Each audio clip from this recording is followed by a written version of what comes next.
Good evening, everyone. It's now 6:15, so I will commence the council briefing this evening. So to commence the meeting, as is customary, I'd like to acknowledge that we do meet on the lands of the Wadjuk people of the Noongar Nation and pay our respects to elders past, present and emerging.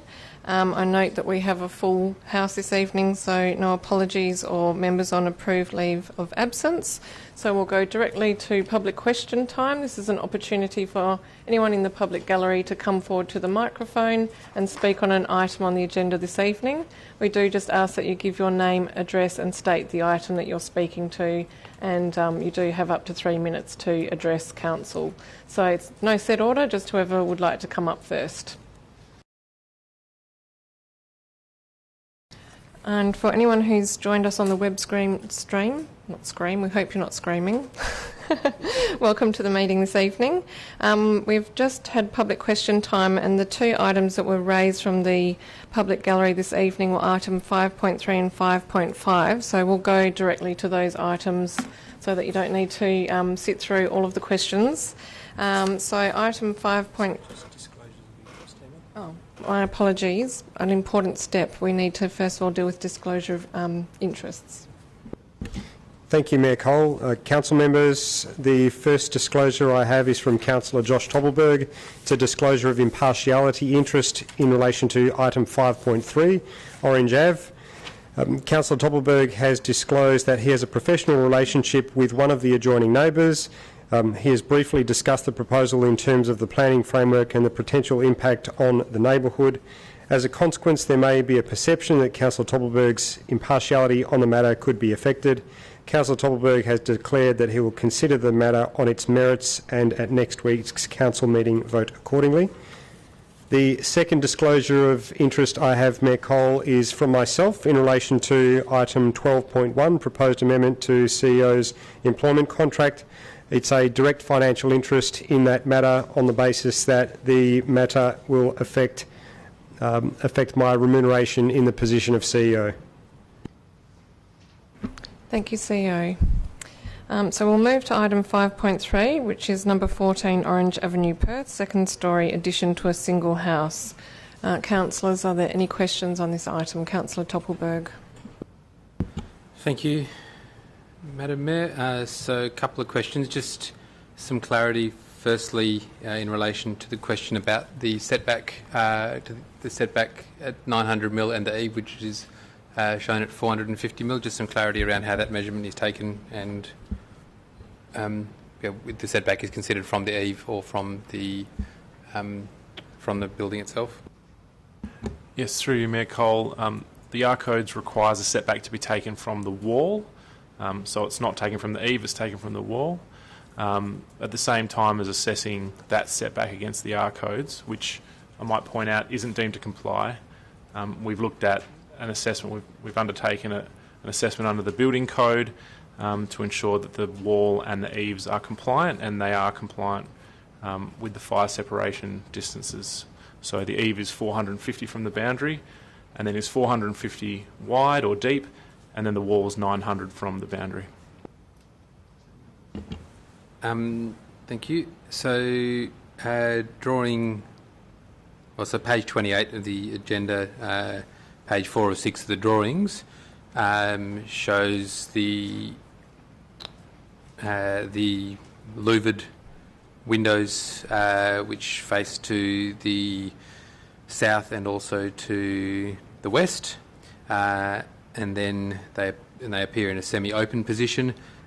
We then have elevation 2 on the following page, which shows those windows. There's no mention in the plans or anywhere as to whether they are adjustable, whether they are obscured or otherwise, but I do note that when we look at the cone of vision diagram, which appears to the top left on page 28, that measurement has not been included from those windows. Just some clarity over whether they are operable, what angle they would be open to, and how that impacts or potentially impacts overlooking, and whether or not that needs to either be considered or conditioned in terms of the potential for overlooking. I've got more questions about those, but if we can get some clarity on that, please. Yes, through you, Mayor Cole. Those windows are shown as obscured on the plans, but it's a good point. They're not shown as fixed. as fixed closed. So they, and I think the 3D images that are included in the plans show them in a semi-open position. So that is something that would need to be addressed. So as part of the briefing notes, we'll review that, do an assessment of those windows to determine whether there is overlooking as a result. And if there is, we'll be recommending a condition to either require them to be fixed shut or altered in some way to ensure that they don't overlook the adjoining properties. Okay, and so if they are operable or open, even or fixed open in any way, will we be able to determine, because depending on the angle, because they're from the upper floor and given their proximity, particularly the north-eastern window is only 9, or probably 1.2 from the boundary, the angle of view, I would imagine, even if they were fixed open, if they were in a fixed position or only operable to even 45 degrees, that it would still allow direct overlooking, and therefore the cone of vision would have to be assessed from that point rather than from the bedroom window. Is that correct? Yes, through you, Mayor Cole, that's correct. And they would need to be fixed shut if they were to comply. And just a further question, the officer's report, it talks about, or the applicant's response, but also the officer's so dealing with the issue of the southern boundary and the overlooking. It effectively says that it only overlooks roof, and obviously in the presentation, or that it's only impacting on the roof. We've had presentation from the southern neighbour showing that clearly there are both physical openings and also significant solar access along that northern boundary of the southern property. And you can take this on notice, but can we just confirm that the officers have either been on site or were aware of that information when the report was written? And if yes, can they just provide some clarity around how that amenity is protected, and if not, whether that would change the officer's view on that amenity impact to that southern neighbour? Yes, through you, Mayor Cole, I can say I did look at that issue in a great amount of detail, and that's the reason why that window was required to be screened or altered so that there was no overlooking, because I am aware that that area, there is the potential for overlooking from the existing windows that are shown in that plan into those spaces. It was, after looking at it in detail, it was clear that those spaces, there could be a privacy impact as a result of the proposed window. So we have conditioned that. However, I note that there's a window on that side as well that is shown as obscured. And we need to make sure that they can't open that window to look into that space through another window that hasn't been conditioned. So we'll look into that and condition that window as well to ensure that it's not creating any overlooking or privacy issues.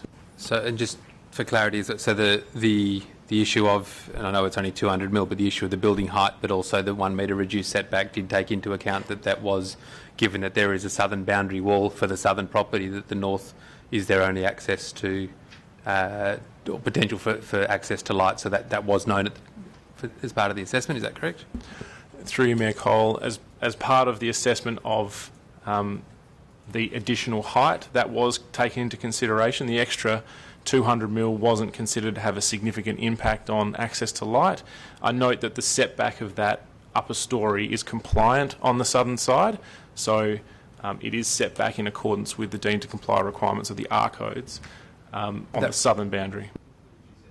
Sorry, the reduced setback only applies to the outdoor shower recess, is that correct? The outdoor shower and the part of the ground floor wall, but only on the ground floor, not on the upper floor.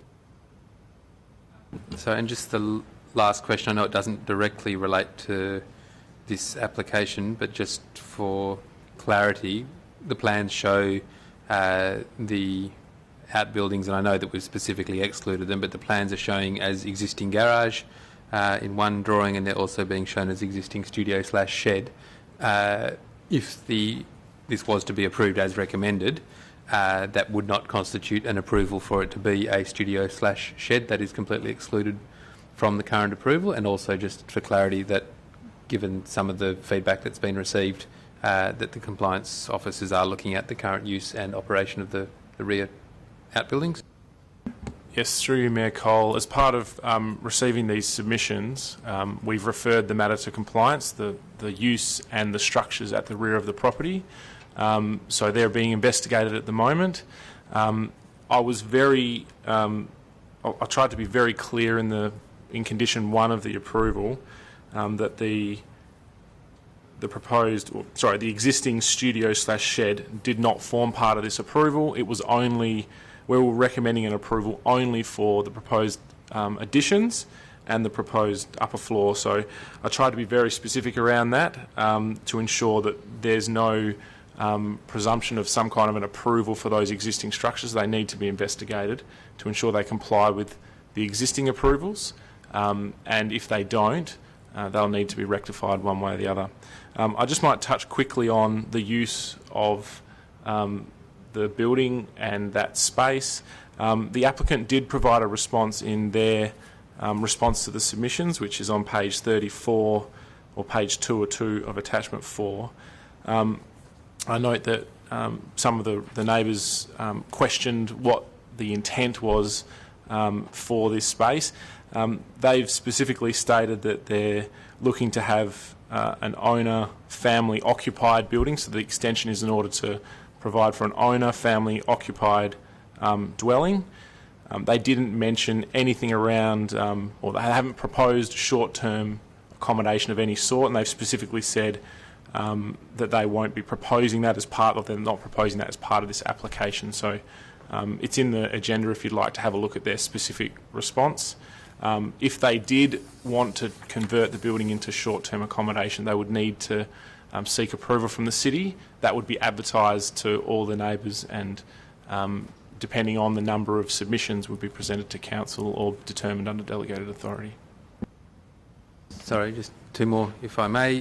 One, just for clarity, for that proposed condition 1, the fact that it says existing studio/shed, can we confirm whether the current approval is for garage or studio/shed, and make sure that, because it's shown as both on the plans, that whatever that condition refers to is actually what its current approved use is for that outbuilding? So whilst it's seeking to exclude it, my understanding is that it's approved as a garage, but it's been shown on the plan as existing studio/shed. But if it's approved as garage, the condition should reflect what its current approval is. Would that be correct? Yes, through you, Mayor Cole. From our assessment of the records to this point, it doesn't have an approval for anything other than a single house associated, a garage associated with a single house. So we can provide some more words in that condition just to clarify that space is only approved as part of the existing single house. We need to be careful that we're not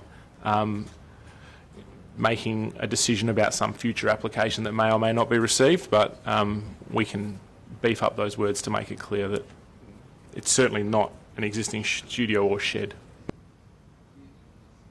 Sorry, the last one is there was some comments made by the neighbour in relation to the streetscape and context, which aren't really addressed in the officer's report. The only comment that's made is that it's set back 10.5 metres from the street, but if we can perhaps get some comment from the officers prior to next week's meeting about how they believe it fits within the context of the streetscape and the existing pattern of development, and how that meets the intent of the planning framework. I'm happy for that to be taken on notice. Yes, we can provide some further information in the report around that. Thank you, councillors. Councillor Castle. Yeah, just a point of clarification. The plans refer to, and the report refers to, the outdoor shower. Can you confirm whether that's an existing structure or if it's planned to be constructed as part of this extension? And if it isn't existing, does that form part of the deck application that we're excluding, or is it part of the upper floor, the other portion that that you're recommending to approve? And what impact does that have on the setback? Yes, through you, Mayor Cole. The proposed outdoor shower is not existing, it's being proposed. It isn't part of the deck. The deck sits around it. That deck can be built without the need for a planning approval. But the shower cannot, because it's within the setback, the side setback area. So it does affect the setback. The setback has been measured to the wall of that shower, and it's recommended that that be approved as part of this recommendation. And Councillors. Councillor Hallett.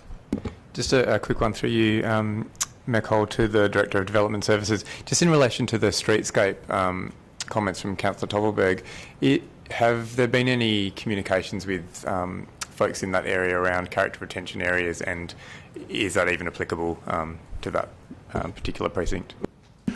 Through you, Mayor Cole, as far as I'm aware, no. I can take that on notice and confirm with the relevant officers whether we've had any discussions with the community around character retention. Whether it would be applicable really depends on the community's views. It is largely a community-led process at the moment, as well as the character of that streetscape, whether it's largely intact, and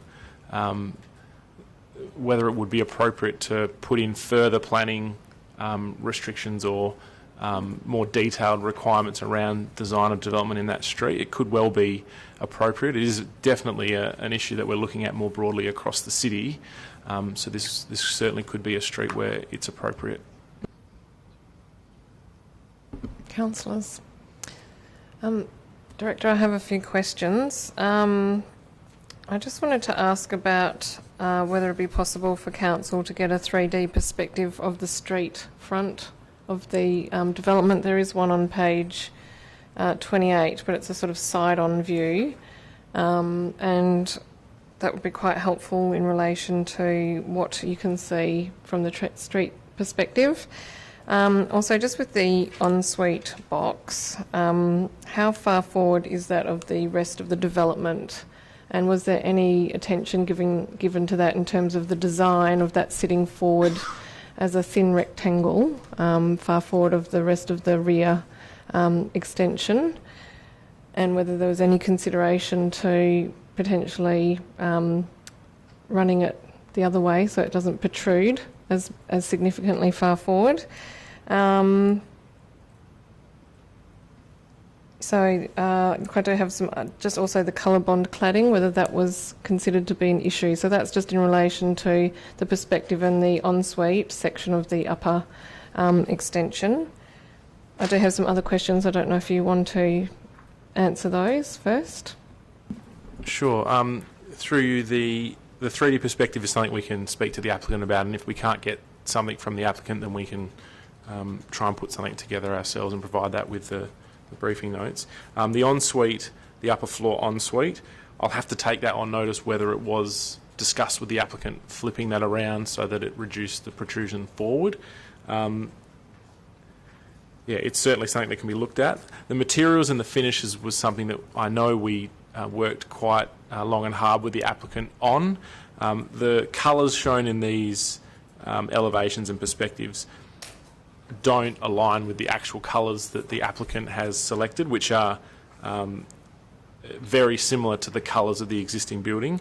They stand out a lot on these elevations and the perspectives, but the colours are largely the same as what the existing residence is finished with. So, without asking the applicant to change the plans again, to come up with some colours that looked the same as what's actually proposed, we were comfortable that they'd made it clear what they were proposing, and a condition's been included to ensure that that's the case.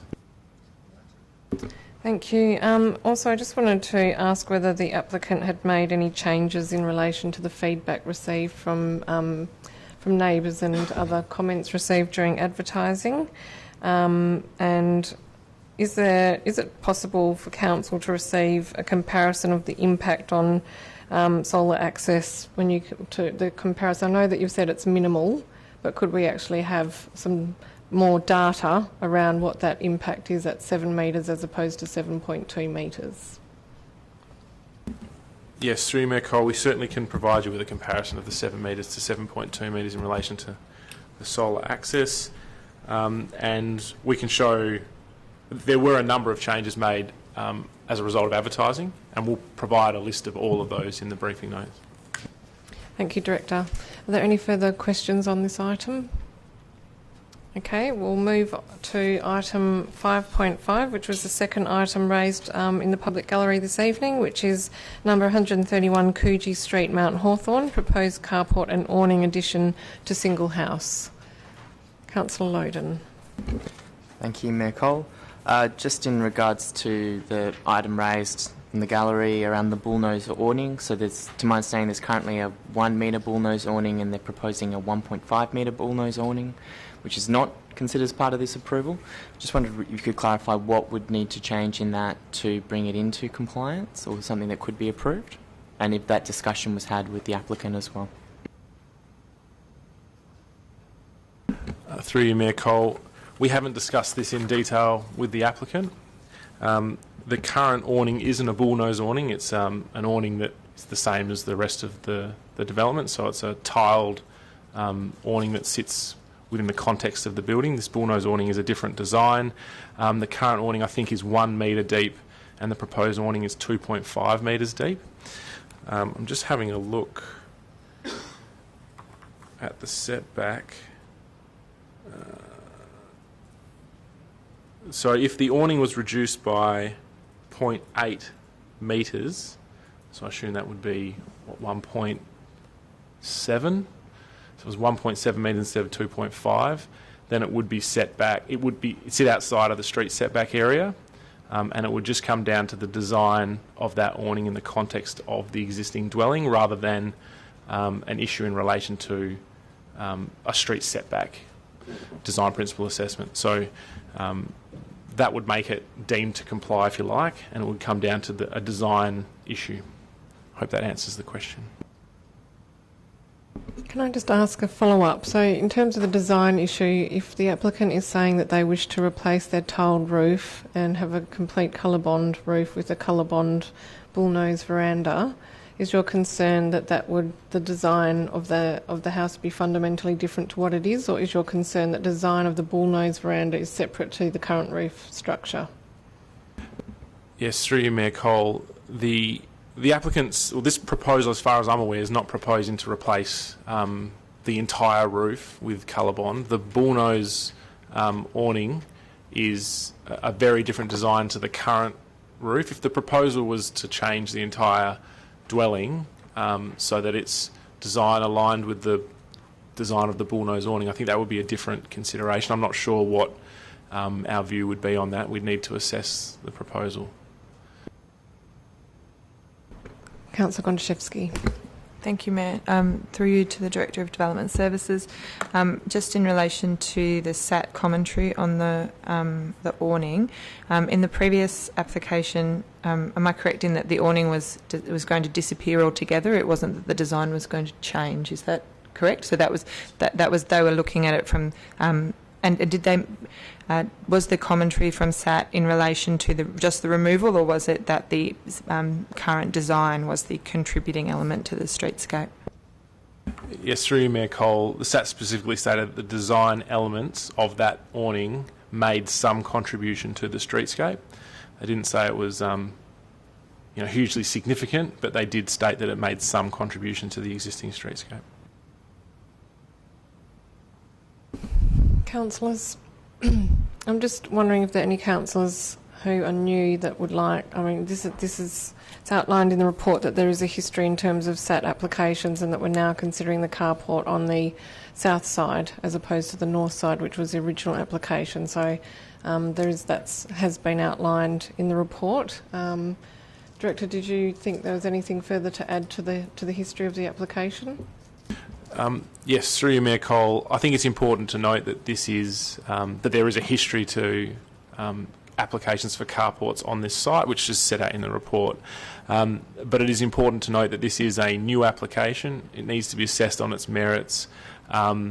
We need to have regard to the previous decisions that have been made, but it is a different application. It's a new application, and we can't.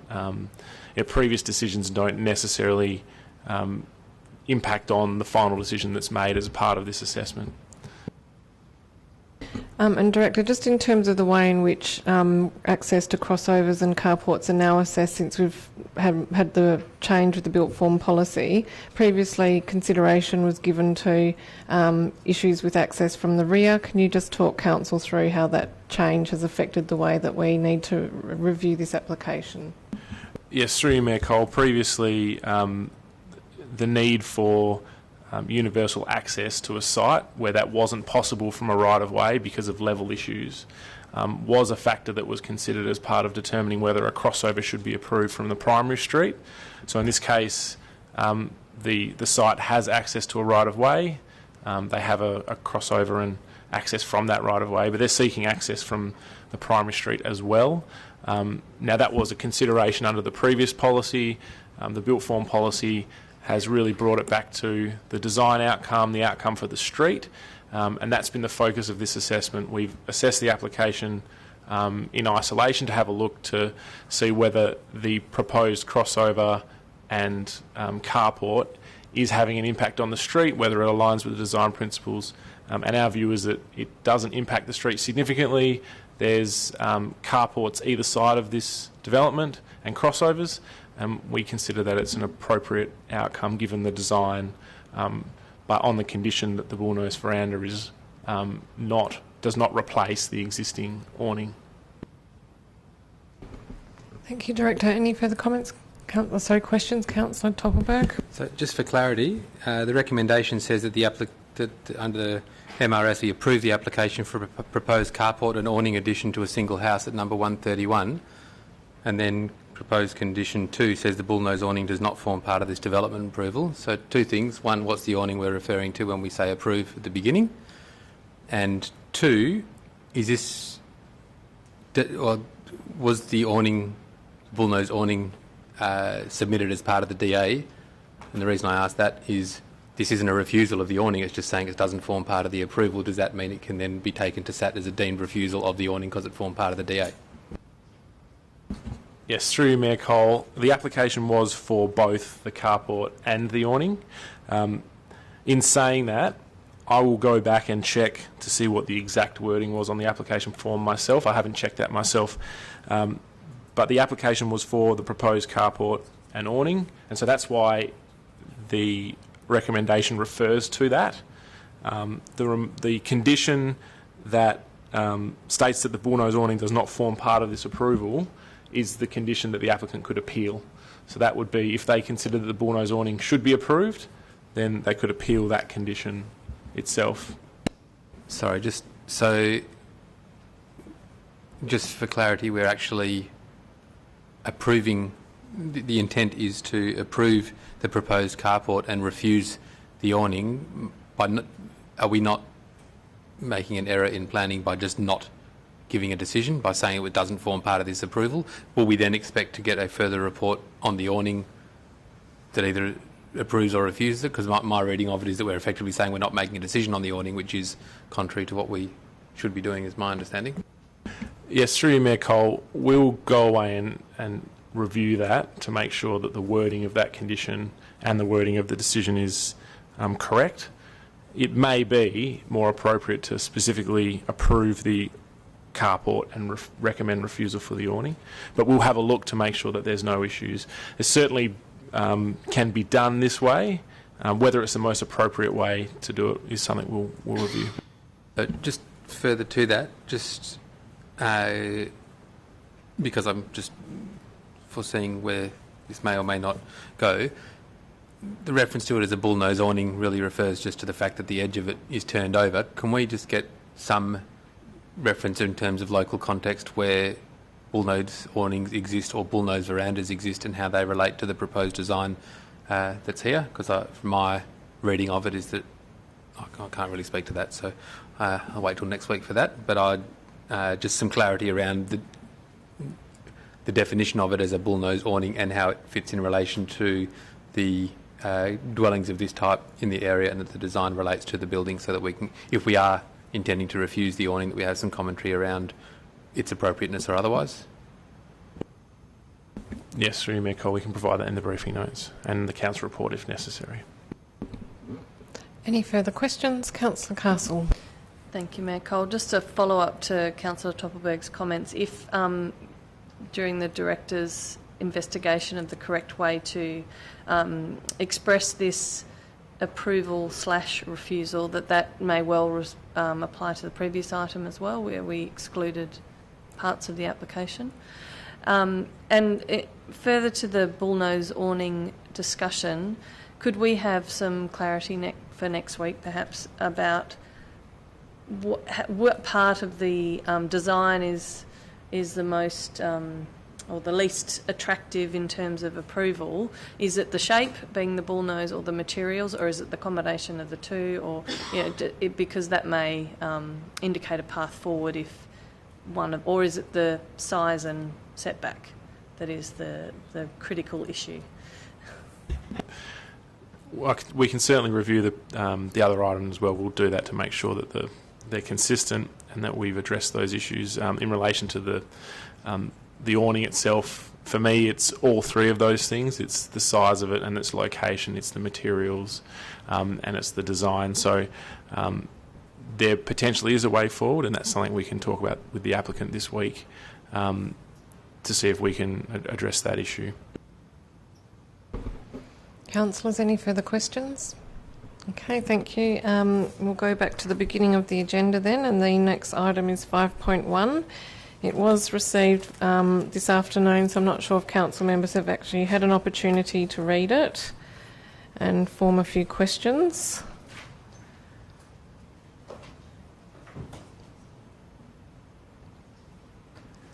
Councillor Toppelberg and then Councillor Loudoun.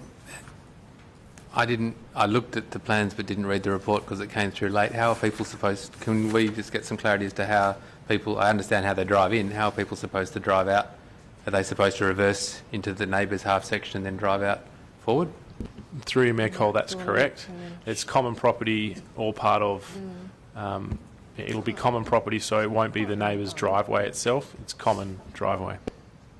So the intent is for the vehicle to do probably a 60-metre reverse past the crossover such that they can exit the crossover in forward gear. It's a ripper design, that one, isn't it? Through you, Mayor Cole, I'm not sure it'll be 60 metres, but it is a significant reverse. Now, the city's engineers have assessed it and are comfortable that it's a safe and appropriate design. Councillor Loudoun. I'll have to confess to not reading a huge amount of this item either. I've never come across a forward the application to WA Planning Commission for determination prior in my time on council. I was just wondering if you could explain that and why that is happening with this specific application. Yes, through you, Mayor Cole. Because Vincent Street is another regional road under the Metropolitan Region scheme, so it's a blue road under the MRS, the city is required to refer it to the Department of Planning as the responsible authority that essentially controls access and development adjoining blue roads. So we referred it to the Department of Planning as we're required to under their delegations, because they've delegated to the local government the ability to determine applications under the MRS, provided we do certain things, and one of those things is refer applications that adjoin blue roads to the Department of Planning. So we did that. The department came back and had no issue with the development as a whole, but they did not support access from Vincent Street for this development. We spoke to the applicant and to the department about that in detail. The reason the department came to that position was because they have a development control policy, which is an internal policy within the WAPC and Department of Planning, that basically states that they don't support access from those roads when redevelopment occurs. The officer at the department didn't necessarily think that it would be refused ultimately, but because their policy states that access shouldn't be supported, they didn't feel comfortable supporting the proposal themselves, and they wanted to see a decision made by the appropriate committee of the WAPC, so the Statutory Planning Committee. The way the delegations are worded, if the city or the council doesn't support or doesn't apply the recommendations of the Department of Planning, we're required to refer the application under the MRS to the department. We still make the decision under our planning scheme, but we no longer have the delegation to make the decision under the MRS, and we need to refer it to the WAPC for their decision. Councillor Toppelberg. Sorry, just In relation to the elevations that are proposed in our built form policy, I understand that there is that separation between the front two and the rear two dwellings, but we are, for want of a better term, looking at large expanses of rendered white box. I thought through our built form policy we were looking at ways to try and introduce either articulation or variation of materials. I think we're roughly talking in the front, so on we can see the northeast elevation and the southwest from the rear, that I think we're close to 20 odd metres of pretty much continuous white wall that's only broken up by square cutouts for windows. I thought we were looking to address some of those things, so if we can just either get some commentary around either why that's supported or whether there are some alternatives that perhaps the applicant can look at in terms of either articulation or variation of materials, or if it is indeed compliant, what we need to do with our policy to address those issues. Yes, through you, Mayor Cole, those elevations are the side elevations. They face the existing dwellings and will not be seen in their entirety. So the dwelling that's to the north, I think, to the left of the property, is the setback is less to Vincent Street, so that side elevation will not be visible from Vincent Street at all. It'll only be visible from the adjoining properties and only outside of windows and from outdoor living areas. The other side of the property is forward, so there is potentially the ability to see the first two windows that project forward of the garage. But on that basis, because not a significant amount of that rendered side wall will not be visible from the public realm, it was considered appropriate under the built form policy. Councillors, Councillor Castle. Through you, Mayor Cole, a follow-up question to Councillor Loudoun's question about the WAPC. Am I right in reading this to say the recommendation is not to support the department not supporting this application? And what regard does WAPC have to where do we sit in the hierarchy of recommendations from the department, their own decision making, our administration's recommendation and our decision? What regard do they have to our decision in this matrix? Yes, through you, Mayor Cole, you're correct. The double negative is correct. The department's refusal, or not refusal, but their recommendation to refuse that access, we don't think is appropriate for all the reasons set out in the report. We think it's safe access. We think that there's a number of other access legs next door and all the way along Vincent Street that will be there for the long term, because those properties have already been subdivided at the rear. They have no access to the right of way to the rear, so the only access they have is to Vincent Street, so that will not change in the foreseeable future. So we don't think that this access, which is essentially taking an existing crossover and moving it slightly, is going to affect the character of Vincent Street, or is going to create some kind of safety or traffic volume issue with the street. In relation to the regard that the WAPC needs to have to council's decision, they are required to have due regard. It's one of the requirements of forwarding the application to them to determine, is that we also need to forward them our position and the reasons for our position, which are we're recommending are those set out in the report. And in relation to the crossover issue, do you get the impression that this is critical to the application? So if that was the deciding factor, is it fatal to the application or to the design? Yes, through you, Mayor Cole, we have spoken to the applicant in detail around the access. Initially, we went back to them and asked them to provide access from the right of way. They would have to completely redesign their proposal in order to gain access from the right of way. It would take out a large section of the property and completely changed that proposal. They didn't think it was necessary, and they didn't think it was appropriate for that change to occur, given accesses already exist from Vincent Street, and for all the other reasons we set out, they wanted to pursue access from Vincent Street despite the department's rejection of the proposal and the issues we raised initially. They've come back and they've addressed all the safety concerns we had, and so for that reason we've recommended approval. And one last quick question. Forgive me if I should know this, but a number of the items tonight have conditions around stormwater. Can you please explain what the implications of that are? Because in my very brief career, I've not seen that on any of our applications yet. Yes, through you, Mayor Cole, it's simply that stormwater that's produced on the roof of these developments and these additions needs to be retained within the subject site.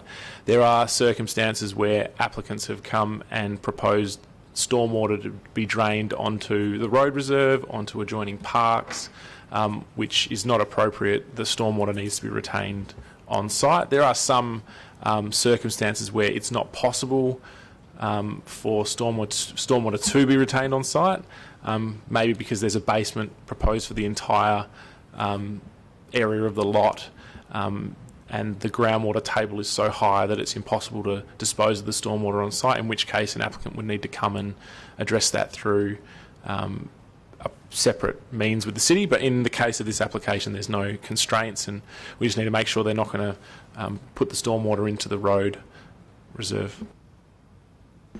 Through you, Mayor, Councillor Harley. to the Director. So can I just take you back? I have a question in regards to the access off Florence Street rather than Vincent Street. And at the moment there's 4 units proposed. So how many units, how many dwellings would they lose by going off Florence Street rather than Vincent Street? Through you, Mayor Cole, I'm not sure they would lose any dwellings. I think the size of the dwellings would change. They may well change the configuration from group dwellings to multiple dwellings, but they wouldn't necessarily lose a dwelling. And through you, Mayor, to the Director, do you believe that looking at this diagram, which has the street frontage essentially as a semicircle driveway, do you believe that's a good outcome for Vincent Street and that streetscape? Through you, Mayor Cole, the landscaping proposed as part of the development, I think, has negated the concerns created by that driveway.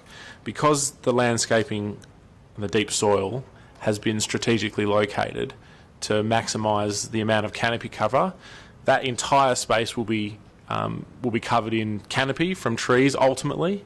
And so on that basis, I think that's a positive outcome. I think having that much hard stand is certainly a concern, but I believe that that's been mitigated as a result of the landscaping that can be provided within that space. Councillor Fotakis.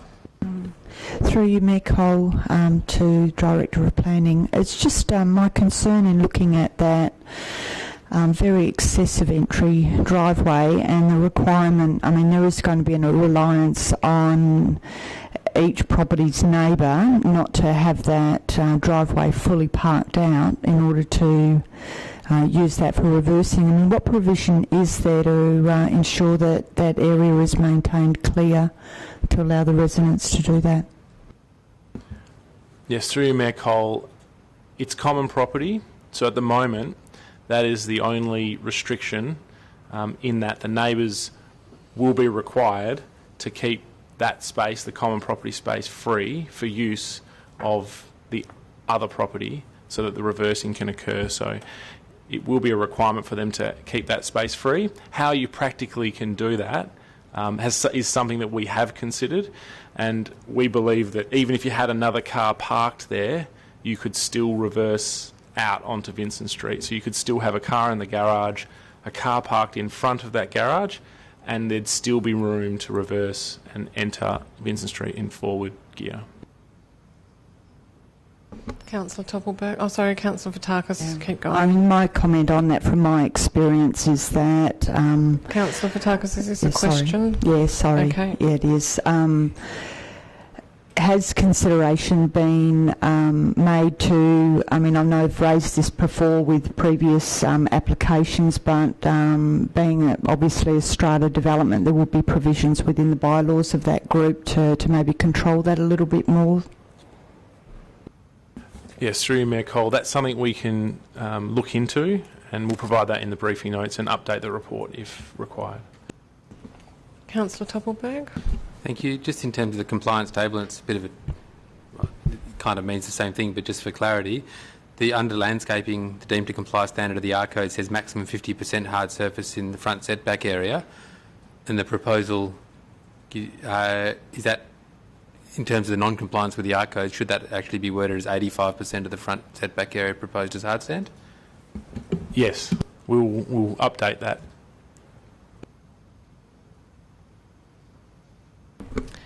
Is it my turn now? Thank you. Director, I just wanted to ask with the access from Vincent Street, and I know you've talked about the fact that, I mean, it's a proposed strata plan, so it's not a subdivision that means that these two front lots just have access at this moment in time from Vincent, like that's all still in play, is that correct? Yes. So my question is around, in determining that the city's admin does not agree with the recommendation of the Department of Planning, was any future issues like protected bike lanes considered as part of that view taken? For example, has there been any discussion around continuing? I know that currently our shared path is on the north side of Vincent Street, but I'm not quite sure what the future plan might be for further up Vincent if we were to continue bike lanes in either protected or shared path on one side. Yes, through you, Mayor Cole, I'll need to confirm that with the engineers that did the assessment of the safety and the future planning for Vincent Street, and provide that in the briefing notes.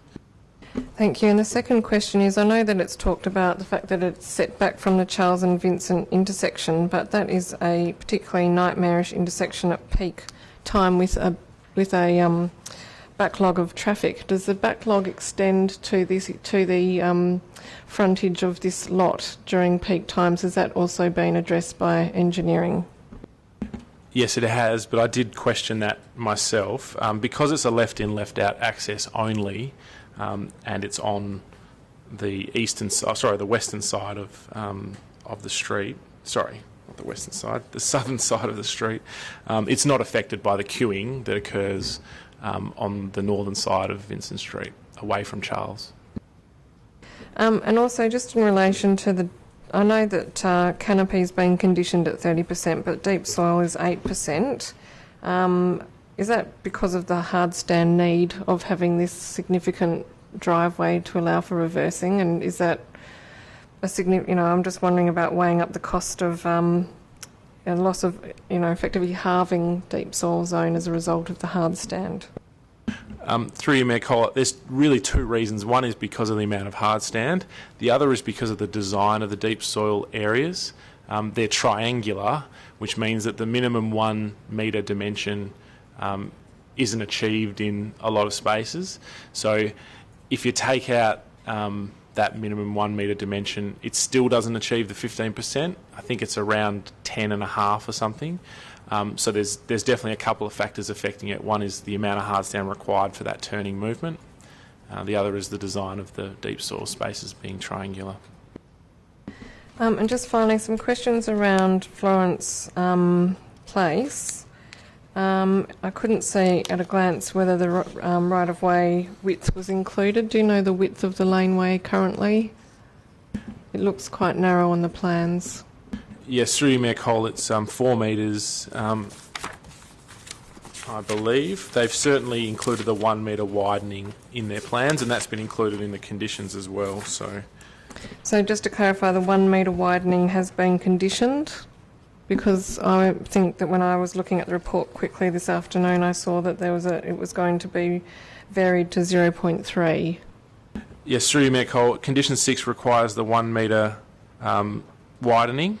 The setback that's referred to in the report is the setback from the right-of-way widening area. So not the setback to the existing right-of-way, but the setback from that 1 metre setback area. Okay, that's fine. And the other question in relation to Florence Place, with the lack of connection through to Vincent Street, talks about services, there being space for storage like waste collection. Is the city currently running a waste collection up Florence Place, and would that cause a different sort of collection point to have to occur specifically because of this? Yes, through you, Mayor Cole, the city is already running a waste service up Florence Place. There's a number of dwellings that have their only access from Florence Place. So this proposal won't change the existing waste service other than having to pick up bins from 2 additional properties. Thank you, Director. Councillor Harley? Through you, Mayor, to the Director, just a couple of questions in regards to safety. So I don't have electronically, so it's hard for me to see the measurements. So you mentioned there was a left in and a left out. So is that driveway width, that crossover width, so wide enough to take 2 cars coming in and out? Okay. Yes, through you, Mayor Cole, that's correct. It's wide enough for 2 vehicles. Okay. So can I ask that if there's a vehicle turning left into that, and again, a bit hard for me to tell off these plans, and a vehicle's reversing out as they would need to reverse probably 2/3 of the way around that arc. Did the engineers note any safety concerns with a vehicle in reverse and then a vehicle turning left into that driveway? Yes, through you, Mayor Cole, that's my understanding. I'll need to take that on notice and provide some information in the briefing notes around the assessment that was undertaken for sightlines for that configuration. But I know that there was a lot of detailed work done by the engineers on this proposal. My final question through you, Mayor, is that if this is approved, do you believe this is going to set a precedent for the future development down that part of Vincent Street, given the issues that many other properties along there are going to have? Through you, Mayor Cole, I don't think it will set a precedent that hasn't already been set as a result of subdivisions approved by the WAPC. So there's a lot of properties that have already been subdivided in half, and access to the right-of-way to the rear has been restricted as a result of those approvals. So that's created a situation where any redevelopment of those front properties that front Vincent Street will need to have safe access, similar to the way this design has been created. So I don't think this is setting the precedent. I think the precedent has already been set.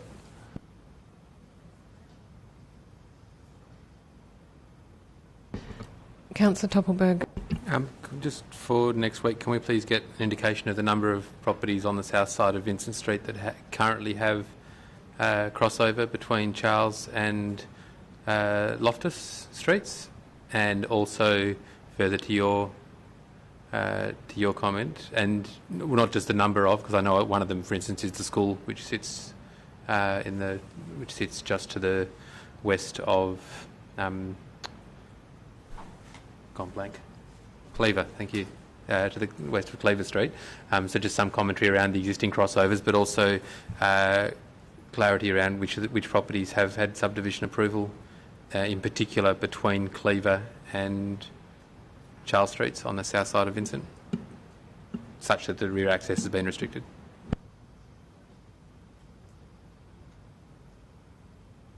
Councillors, any further questions? Okay, we'll just go to item 5.2 because I can see Mr. Seeley's in the gallery, and I just wanted to, would you mind if I just inquire whether you're here for a particular item this evening? 5.2? 5.1? Okay, thank you. Okay, so we'll go to item 5.2, which is number 5, Turner Street, Highgate, change of use from single house and bed and breakfast to single house, bed and breakfast and eating house. Councillors. Councillor Harley? Mayor, to the Director, my questions in relation to the existing land use, which is residential in both TPS1 and TPS2. The proposed use class is going to be, or asked to be moved to Eating House SA. Can you advise what proportion of that land is going to be Eating House? sorry, not going to be, that would be that its use class will be changed to eating house? Yes, through you, Mayor Cole, the two areas that would be affected is the kiosk area, which is 3 metres by 2.4 metres, 3.286 metres by 2.448 metres, and the paved alfresco area on the side at the rear, which is about 8.5 metres by 3 metres. So they're the only areas that will be changing to eating house. Through you, Mayor, to the Director. If this is approved, can you please advise whether the remaining amenity to the private residents, whether they are now going to have enough kind of open space area left on that land for the private use, which is the primary purpose of the home? Yes, through you, Mayor Cole, my understanding is that the remaining private area, open space, is compliant with the R codes. But I'll take that on notice, and we'll provide you with the exact numbers. Through you, Mayor, just in regards to the fence line along Jack Marks Park and this property, is there a proposal that the applicant remove part of that wall, or has the council been asked to remove part of that wall? Could you please provide some detail in regards to an alteration to any of the structure? Yes, through you, Mayor Cole, I'll take that on notice and provide some detail around that, the gate that's in the fence. Sorry, further question through you, Mayor. In regards to I have a question which you may need to put to the applicant about whether they intend to do Uber Eats, and I ask that in brackets out of concern about parking on a very, very small street in a residential property. So I would like to know whether they do intend to do Uber Eats and whether there's any ability for us to condition that, given that access to this business is through council property, whether we have any abilities to put any conditions around that. My other question is in regards to the usage of Jack Marks in a corner of the park, which is very underutilised at the moment, obviously dogs and things like that, but essentially it's the least used part. So who's going to be responsible for ongoing maintenance of that park area, which will, I imagine, greatly increase in foot traffic? That's part A to the question.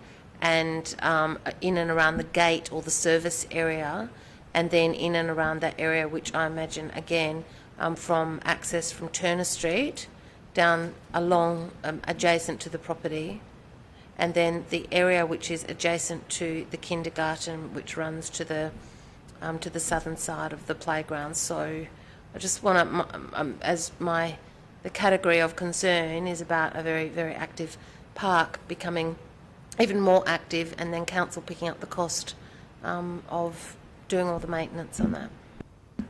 Yes, through you, Mayor Cole. In relation to Uber Eats, we'll speak to the applicant about that issue, ask them the question, and potentially add some conditions to ensure that that doesn't create an issue for parking on Turner Street.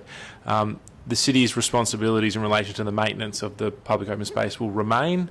If this proposal is approved and leads to an increase in patronage of the park, then the city will be responsible for maintaining the park to the appropriate level as we are now. So that this proposal won't change that. The applicant won't be responsible for maintaining the park. Councillor Harley, if you don't mind, I just want to piggyback off that question, because my questions were around with the addition of the gate. I just would like some clarity on how much landscaping will need to be removed, and whether there's any consideration of paving or hard stand around the gate area, given that that will have quite a bit of foot traffic, and whether there's been any discussion with the applicant about paying for some paving in the, I know that that's quite a sort of, that area, the grass doesn't grow particularly well there, so I'm just wondering if consideration has been given to some hard stand around the gate area for the coming and going.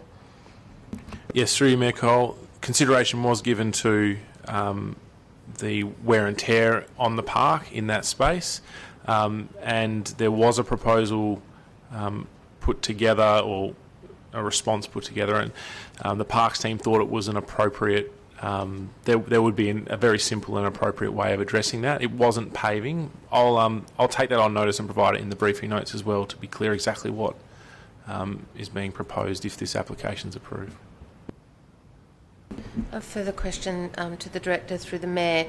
I think some time ago when this first came up, one of the questions I asked was about whether the city is able to provide information about whether we have any other parks that have homes backing onto them, and whether approval of this application sets a precedent in any other areas of the city, and that is a concern to me, which I've raised before, and I would like it on notice, but it will be a determining factor in my decision next week as well. Yes, through you, Mayor Cole, we can take that on notice and have a look to see if there's any others. There's certainly nothing restricting access to the park in this location, and in similar locations, I know there are residential properties that access public reserves, such as this one. So we can take it on notice and provide some information around where that occurs and what the arrangements are in those situations. So I think Councillor Hallett was next, then I'll go Councillor Gontaszewski and then Councillor Toppelberg. Thank you, Mayor Cole. Through you to the Director. Just in terms of the condition related to access to end-of-trip facilities for staff on bikes, does that require new infrastructure to be developed, or is it just that staff would have access to such facilities within the B&B park? Yes, through you, Mayor Cole, that's correct, that the staff would have access to the existing facilities on site. It's not new facilities. Thank you, Mayor. Through you to the Director of Development Services, just in relation to opening hours, where we have other cafe eating houses within residential areas, if I could just get a few other key examples perhaps of opening hours. And then also just in relation to 6 a.m. start and 9 p.m. Close, I note that the reserve is currently lit. And just wondering what time the lighting in the reserve turns off, and whether there is any provision for lighting in relation to the extended opening hours, not to 9 p.m. I'm happy to have those taken on notice. And then just in relation to, sorry, my brain is not working tonight. Just in relation to the. No, actually, I think Councillor Hallett answered it in relation to cycling. That's fine. Councillor Toppelberg. Thank you. Can we get some clarity around proposed condition 1.3 and what that means? I know there's 4 chairs pictured, but does that mean that people standing having coffee and eating a muffin are considered dine-in? Does that mean 30 people waiting for coffee are considered what do we actually consider dine-in patrons? Is that anyone contained in that area? Is that people sitting down, standing, leaning against wall? And how would that be policed or my understanding is that it's trying to restrict the numbers on site, but I think that the physical size of the space maybe goes to doing that. But the way that condition is worded, I can't see how we would either police compliance or expect compliance as to what dine-in actually means. There's no definition. Yes, through you, Mayor Cole, we'll have a look at that condition to see if we can beef up the wordings around a wording and definition of dine-in. That the purpose or the intent of it was to ensure that people don't have their coffee on site, basically, or have their food on site, whether they're sitting down or standing at the counter. The size of the space does allow for more than 4 people to stand in that space and stand and sit in that space. We didn't want to allow the site to have, a dozen people drinking coffee in that space, as well as the 4 people sitting down. So we just didn't want it, just because the number of seats is restricted, that the number of persons wouldn't be. At the same time, we didn't want to make it an issue for people to line up for their coffee. So we tried to strike a balance there, and we'll have a look at the wording to make sure it's clear on what that balance is. And can we just get in the briefing notes some information as to whether any of the 2 properties that on Lord Street, so which are the 2 residential properties that the first 2 that actually abut the rear of the dwelling, whether there was any feedback provided by those owners and because we don't know who said what when we get the information in the report, just in relation to, and particularly whether they had concerns regarding noise or opening hours or any of those things, because the reason I ask is that whilst the property is owned residential, it has an existing commercial use and there are no other immediate residential neighbours that would reasonably be impacted by it, but I'd be interested to know whether those two properties provided any feedback or had concerns, specifically in relation to noise and opening hours. Yes, through you, Mayor Cole, I can certainly confirm that there were no objections received from any of the properties on Lord Street. I will provide in the briefing notes who made a submission and what they stated. Councillors. Director, just following up on Councillor Gondaszewski's question about opening hours, could we specifically look at cafes in residential areas, for example, the Jaxo, Hobart Street, Delhi, etc.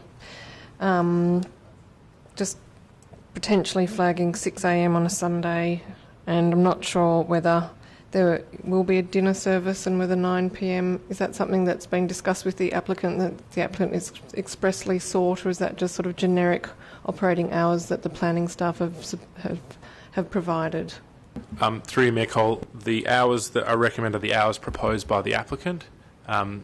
We certainly haven't had a discussion around dinner service or anything like that. We can provide some more detail, speak to the applicant, understand exactly what's proposed at the later hours, and I can certainly provide some examples around operating hours in other locations. I think it's just important to note the context of this site is just very different, with it fronting the park and not a residential street or other residential properties. Yes. Also, just a few things that I'm happy for you to take on notice. I'm wondering whether there's been a proposal for any signage to the park, whether there has been any consideration of toilet facilities by the city in terms of the park becoming extremely well utilised, and at what point will we need to consider providing toilet facilities. And the other question is just how the where the gate opening is, how does that interact with the park? Does it open up to a clear view of the park, or is it interfacing with the sort of side view of the kindergarten? I'm just not quite sure of the alignment of the gate and the kindergarten, and whether at the gate whether you've got clear view into the park. Yes, through you, Mayor Cole, the gate will open into the park and not into the kindergarten, no. We'll take that on notice and provide some more detail around that. My understanding was Sorry, just to clarify, Director, it's not just so that when you're coming, it's about visibility. So if you're in the park, are you going to be able to see there's a gate and there's a cafe just from standing back in the park, or is it going to be sort of tucked behind the kindergarten? That's the question, really. Is it visible, the visibility of it? Okay, we'll take that on notice and provide some more information around that. The signage, the applicant did make it clear that they were proposing signage, and the condition requires that signage comply with our policy. If signage over and above what's set out as deemed to comply in our policy is proposed, then another development application would be required for that.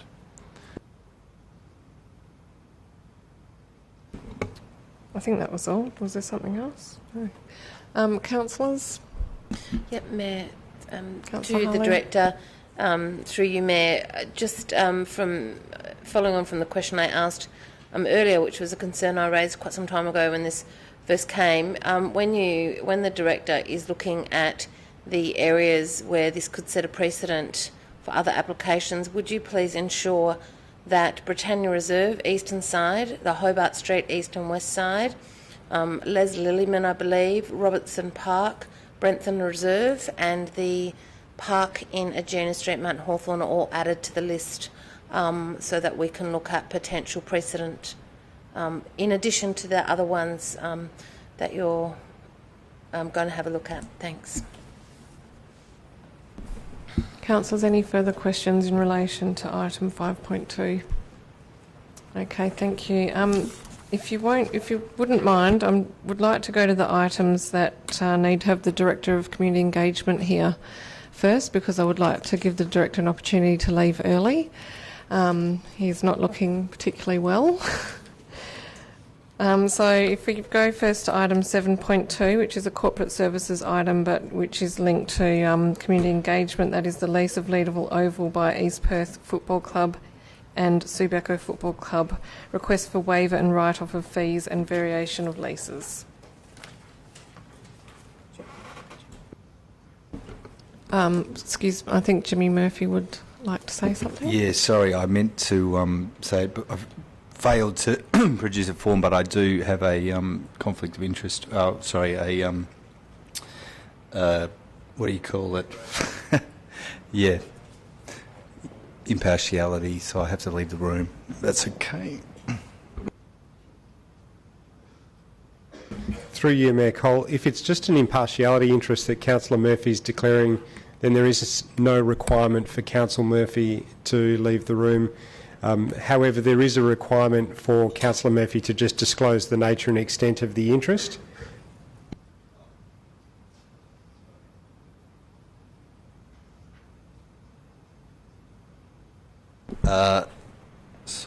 Through my work with helping produce the Leederville Carnival with Upbeat Events, there's Peter Capes is the current chair of Leederville Connect, and he's also the CEO of the Subiaco Football Club.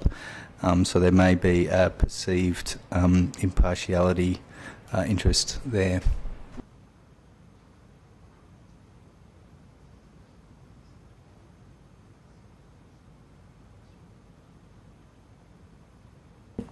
Through you, Mayor Cole, Councillor Murphy did just a moment ago ask me whether that interest would be impartiality or direct or indirect financial interest. I'd have to speak more with Councillor Murphy in relation to that to determine the precise extent and description of that interest. And in the time available, I just don't have the ability to do so now. So I've advised Councillor Murphy that he may wish to disclose an impartiality interest to be to just ensure that all council members and members of the public who are viewing the briefing proceedings are aware that there is actually a potential conflict of interest there, but also noting that the briefing session is question and answer only. It's not a decision-making forum. Whilst Council has previously adopted rules for council members and administration to follow for disclosure of interest at council briefings, they are not a legislative requirement. So the obligation to disclose rests with Councillor Murphy, but I'll be happy to speak with Councillor Murphy in more detail to identify the precise nature of that interest and whether it is impartiality or otherwise prior to next week's council meeting where a decision will actually be made. Thank you, CEO. Can I have a mover for item 7.2, please? Oh, so sorry. It was that long explanation. It just took me to another world. Okay, we don't need a mover and a seconder because we're not making a decision tonight, but I'll take a question from Councillor Toppelberg. Thank you. And it's a question either to the Director of Corporate Services or to the, in my view, looking quite sprightly Director of Community Engagement. I think you look fine, sir. The wording of proposed recommendation 2, am I to understand that the way it's been presented to us is also conditional, such that they will only pay what is agreed as outstanding on condition that we waive those fees? Are we at an impasse, or is it an agreement that fair play and we move on? Because the way in which it's worded suggests to me that if we don't waive those fees, we're not going to get those funds which are clearly owed to us. But is one linked to the other, or is it that the $38,145.74 is to be paid regardless? Through you, Mayor Cole, the way it's been structured is actually on the basis of the agreement and the negotiations that administration have had with the clubs, in that the clubs have fully accepted their requirement to pay a number of invoices, and therefore we structured the recommendations in a way that the waiver and the write-offs would only occur if they did indeed pay the outstanding amounts. Just so the linking of the two is at our discretion, not theirs. They're not saying we'll only pay this if you waive. We're saying we'll only waive if you pay. Through you, Mayor Cole, that's correct. Councillors, any further questions? Councillor Konchevsky. Thank you, Mayor. Just through you to the Director of Community Engagement, just in relation to the turf maintenance, is the amendment in relation to turf maintenance, is the current public use considered to be in line with the is the current public use is considered to be in line with the costs incurred by the city, or is this in relation to proposed future uses? Through you, Mayor Cole, it is admittedly primarily in regards to future uses. Administration are being very proactive in trying to increase the activation of Leederville Oval.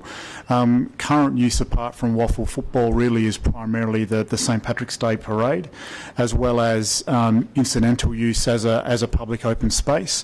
Having said that, administration recently achieved the JLT series match, and we're in negotiations with several people about particularly events happening next summer. So we certainly anticipate that usage will increase, and regardless, given the fact that it is a public open space that's accessible by anyone outside the waffle hours, we deem it as an appropriate arrangement. Councillors? Director, just following up on that question, if there is some sort of incidental damage to the turf, for example, if someone's just using it without having hired it and there's no ability to go back to the hirer for a bond, etc., are those sorts of incidental maintenance costs also shared between the three parties? Through you, Mayor Cole, yes they are. The way the turf maintenance tender is structured, it does include just an ongoing program maintenance, but it also has an allowance of around $10,000 for maintenance and returfing as required. So that is built into the agreement and is therefore shared between all three parties. Thank you. Councillors, any further questions on 7.2? Councillor Vatakis? Through you, Mayor Cole, to the Director, is this just deemed to be a variation of the existing lease, and when does the current lease expire and need renegotiating? I suppose I'm looking at what implications this has got for future negotiations of leases on that site. Through you, Mayor Cole, the initial lease period expires in October 2025, but there is a 9-year option, so it is a 30-year lease, so there is still quite some time to run. Really, the basis of the negotiations up to this point have been that there'll be no major changes to the lease itself, apart from the proposed variation in regards to the turf maintenance. Having said that, with the Leederville master plan being prepared next year, depending on what those outcomes are and what the site looks like, there may indeed need to be a requirement to put in place a completely new lease, but that's something we won't know for a couple of years. So the negotiations with both clubs up to this point has been on the basis of getting them back to adherence to the existing lease with nil variations. Having said that, the turf maintenance was something considered reasonable and appropriate to change at this point. Any further questions? Okay, thank you. In keeping with moving the Director home, we will go to item 8.1, which is reallocation of Loftus Recreation Centre reserve funds, and this will require an absolute majority decision next week. Councillors, Councillor Toppelberg. Thank you. Just a question in relation to, so when it, and I know that it's only in draft form at the moment, but the reference to the available funds in the reserve, and there's no alternative plans to utilise these reserve funds for other projects in the short to medium term. There are other drainage issues which I believe relate to the drainage from the roof at Loftus Rec Centre, which are significant work. So two questions. One, with this, given is there any recourse, given that it's 6 years old, is there any recourse with the builder or installer or designer I think for residential homes, I understand there's 7 years is the length of time. I think there's usually a 5-year defect, but I'm not sure. Is there any recourse with the original installation team in relation to design or construction?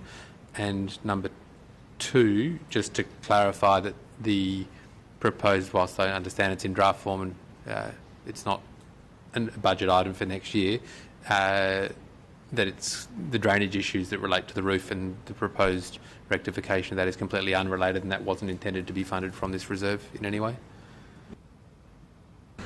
Through you, Mayor Cole, we'll just need to take those on notice and provide a response in the briefing notes.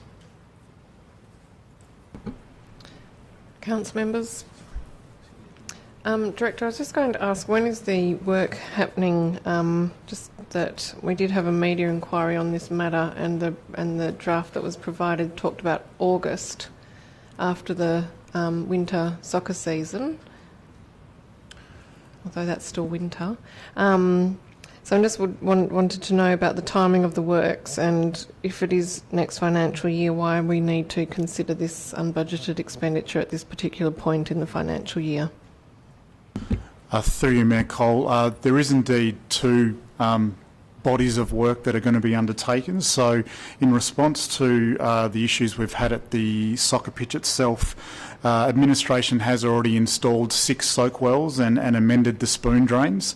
The key aspect that's impacting the pitch itself at the moment is the broken pipe under the surface. Works are ready to go in repairing that broken pipe in April. The information provided as part of that media release is actually in response to the broader drainage problems related to Loftus Recreation Centre, and the timeframes are that if that does indeed make its way through the budget process, that administration will take those works out to tender in August, and then it's likely that those works will start in October after the winter football season. Those works will assist the soccer pitch, but are more related to the broader drainage issues at Loftus Recreation Centre. It's the broken pipe work, which is the only works that are happening in April, that requires the surface to be pulled up immediately. So just to clarify, in terms of the pipe works going to happen in April, the turf will go down directly after. So is this going to be completed sort of April, May? Through you, Mayor Cole, whilst we haven't specified the exact timeframes, I understand that once the surface is pulled up, the works to replace the broken pipe work is fairly straightforward, and laying of synthetic turf is also a fairly straightforward process, as we recently saw at Dorrien Gardens. So the whole emphasis of bringing this report to council is to minimise the downtime at the pitch because of the fact that it is so highly utilised. So the program will be certainly pulled as tight as possible so that it's out of action for the least amount of time. Thank you, Director. Any further questions? Okay. 8.2 is a petition to exclude Brisbane Street, Perth from the new parking zone 7 under the parking permits policy. Councillor Loudoun. Thank you, Mayor. Just a couple of queries. So one of the things it talks to in the report is the idea that the residents want it to be resident-only parking. So it would almost like effectively create an extra zone that was just their street, and they could park in their street, but then they wouldn't be able to park in anywhere else in the zone. Is that correct?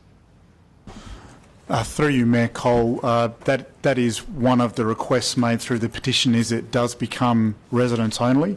One of the things we've identified in response to this petition and articulated in the report is the fact that there are 38 residential parking permits already allocated to residential dwellings on Brisbane Terrace, yet there is only 23 on-street bays available. So I guess the aspect that we're concerned about from an administration perspective, based on what the petitioners are seeking, is that if indeed that was a path we went down, those residents simply would not have anywhere to park because the number of permits oversubscribed the on-street parking that's available. So whilst that was certainly something that the petition put forward, I guess administration are trying to look more broader than that to see what the best scenario would be for this particular street, but obviously taking into account other similar streets in close proximity to town centres or activity corridors.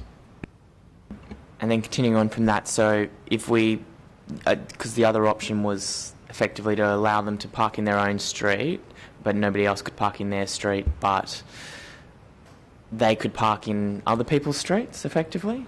Is that correct? Through you, Mayor Cole, yes, that is another potential scenario.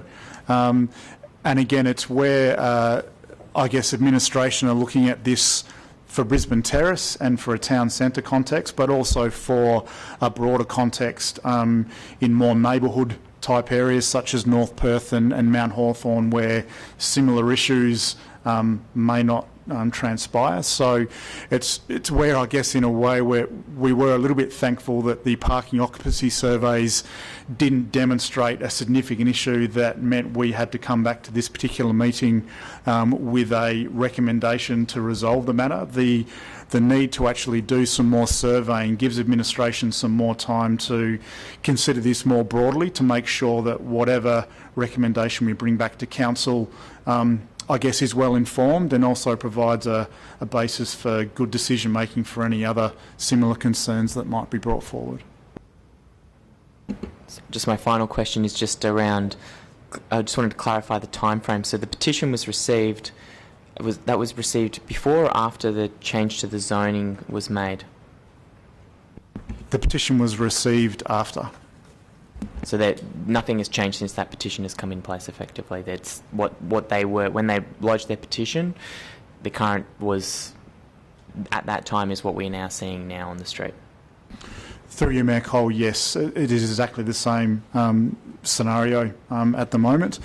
The residential parking zones were implemented earlier this year, which is, I guess, what the petitioners are linking with the current issue, which is why during the upcoming parking occupancy surveys we are going to look at how many cars are parked in the street, but importantly we're going to look at exactly where the permit holders reside, so we can work out whether the issue is indeed caused by residents who live beyond Brisbane Terrace, or whether it is just down to the fact that there are 38 permits allocated on a street that only has 23 bays. And Councillor Gontaszewski. Thank you, Mayor Cole.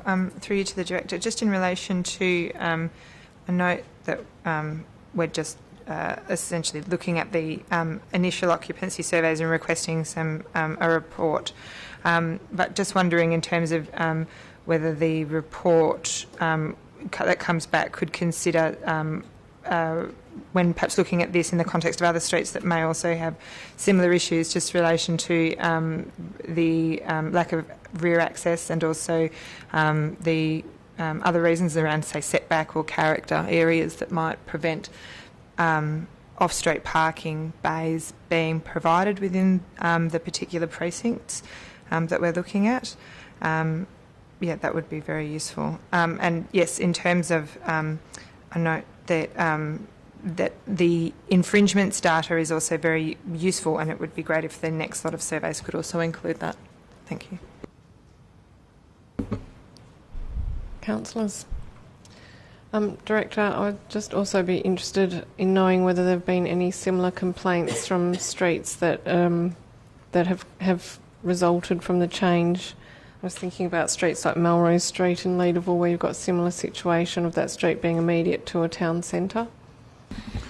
Through you, Mayor Cole, Brisbane Terrace and Melrose Street in Leederville, as you just mentioned, are the only two streets where residents have lodged similar complaints. There are a number of streets that have lodged complaints with the city on the basis of too many permits and on-street parking now either being oversubscribed or a significant increase since the change in the policy. Again, administration have looked at those, and yes, streets are busier, but it wasn't deemed to be an issue that required any particular parking restriction changes to a street. Having said that, in response to your question, it is just Brisbane Terrace and Melrose Street at this point. And will a similar approach be taken for Melrose Street in terms of doing the same monitoring? Through you, Mayor Cole, yes. So Rangers are currently doing that initial survey of occupancy in Melrose Street to determine the extent of the issue, and we'll be using consideration of this particular matter to help inform any decision making at Melrose. Thank you. Any other questions? Okay, that concludes community engagement questions for the evening. So, sorry about this, but we'll jump back to item 5.4, so get back into the development services headspace. This is number 39A, Nebworth Avenue, Perth, proposed extension to the period of approval, construction of a 3-storey group dwelling. Councillor Loudoun. Just one question around the landscaping. It talks about currently, or as proposed, was 1%, and it's proposed that we require a landscaping plan to increase that. Do you have a gauge of how much that will increase? Yes, through you, Mayor Cole. I can't specifically tell you. All we know is that there is capacity for it to increase. It's really going to be a discussion between the city and the applicant in relation to how much it can increase. Yeah, but I can't give you a number. We haven't done an assessment in detail of what can happen. Councillors. Councillor Gontaszewski. Thank you. Through you to the Director, just in relation to the building height, and I understand that currently it's a 2-storey deemed to comply for the area. Just can I understand what so I understand there was discretion applied previously. If I could just confirm that was 2 to 3 storeys, and then also if there are other 3-storey dwellings in the immediate vicinity that were approved previously and built under previous policy. Yes, through you, Mayor Cole. There was discretion applied previously in relation to height. I'd need to go back and have a look at exactly what the numbers were. I don't think that we were specific around the number of stories previously, and it was just a height variation as in metres, but I'll provide that in the briefing notes, and I'll also provide in the briefing notes where the other 3-storey developments are. There are some. I've been out there and I remember seeing at least one, but I'll provide that in the briefing notes too. Councillors. Director, just a question in relation to the condition on landscape and reticulation plan. I'm just wondering why the condition hasn't stipulated the percentage of canopy and deep soil zone. Yes, through you, Mayor Cole, it's simply because the applicant hasn't provided us with any indication of how they could max out either of those outcomes, and in the absence of that information, we haven't done that plan for them, and so we're proposing to condition that and work through that in detail with the applicant as part of the landscaping plan. Just a query on whether the development application is ready to be presented to council if that plan or that work hasn't been undertaken, given that we do now require a canopy and deep soil zone. Through you, Mayor Cole, as this was an amendment to an existing application to simply extend the approval, the applicant wasn't required to provide that information with their application, and so that was the reason why it wasn't hasn't been provided, and we're not certain of the exact outcome that will be delivered. So just to clarify, if it's an extension of approval, there's no requirement if the planning landscape has changed, is it not then reassessed against the new policy, and then those requirements then kick in?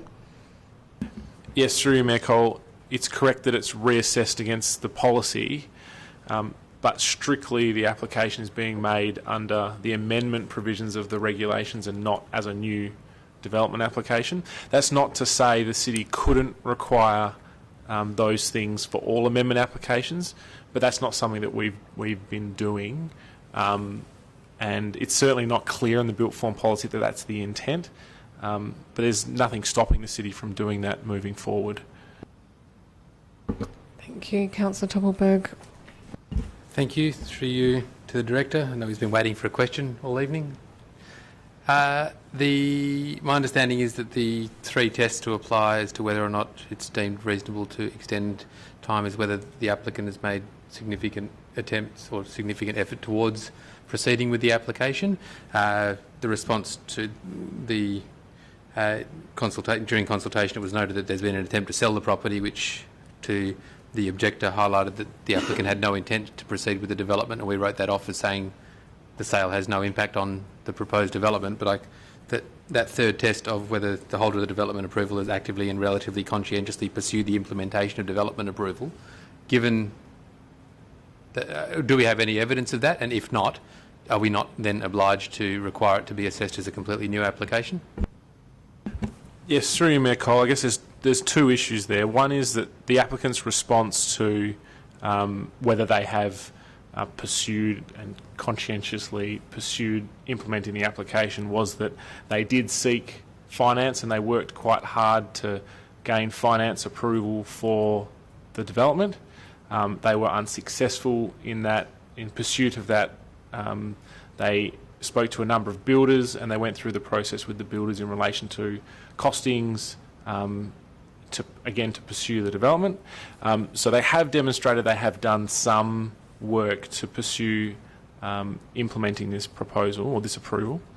I think it's also important to note that the 4 considerations that SAT has set out previously are not essentially, they're things that must be given consideration, and on weight a decision needs to be made. It's not a if you don't meet all 4, it's therefore not an amendment. It's there 4 things for council to consider when making their decision. So it's not an absolute all or nothing situation or assessment that SAT set out. It's just 4 things for the council to consider. On weight, we considered that the proposal was an amendment and that they had pursued the application.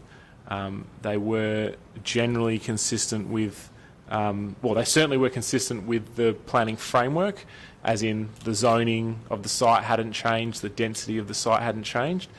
Changes to the built form policy weren't considered to be significant changes to the planning framework, given it's really about the zoning of the site and the density of the site. So that was the reason we came to that conclusion. Any further questions on item 5.4? Okay. Item 5.6, the North Perth Town Centre parking 6-month review of parking restrictions. Councillor Loudoun. Couple of queries. Firstly, the report... Sorry, I've got a proximity interest in that because I'm contained within the area. So through Mayor Cole, I actually have a proximity interest in relation to the North Perth parking area. So I'll declare a proximity interest? My primary residence lies within that area, so I'll depart. Can I just get some clarification? Is that an interest in common, potentially, given the sizeable area?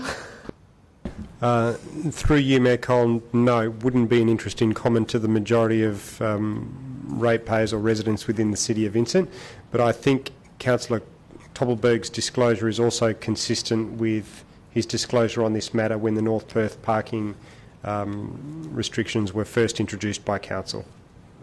Thank you, CEO. Are there any questions? Councillor Loudoun, go ahead. Just a comment on that. From memory, Councillor Toppelberg remained in the chamber but didn't vote on this last time round.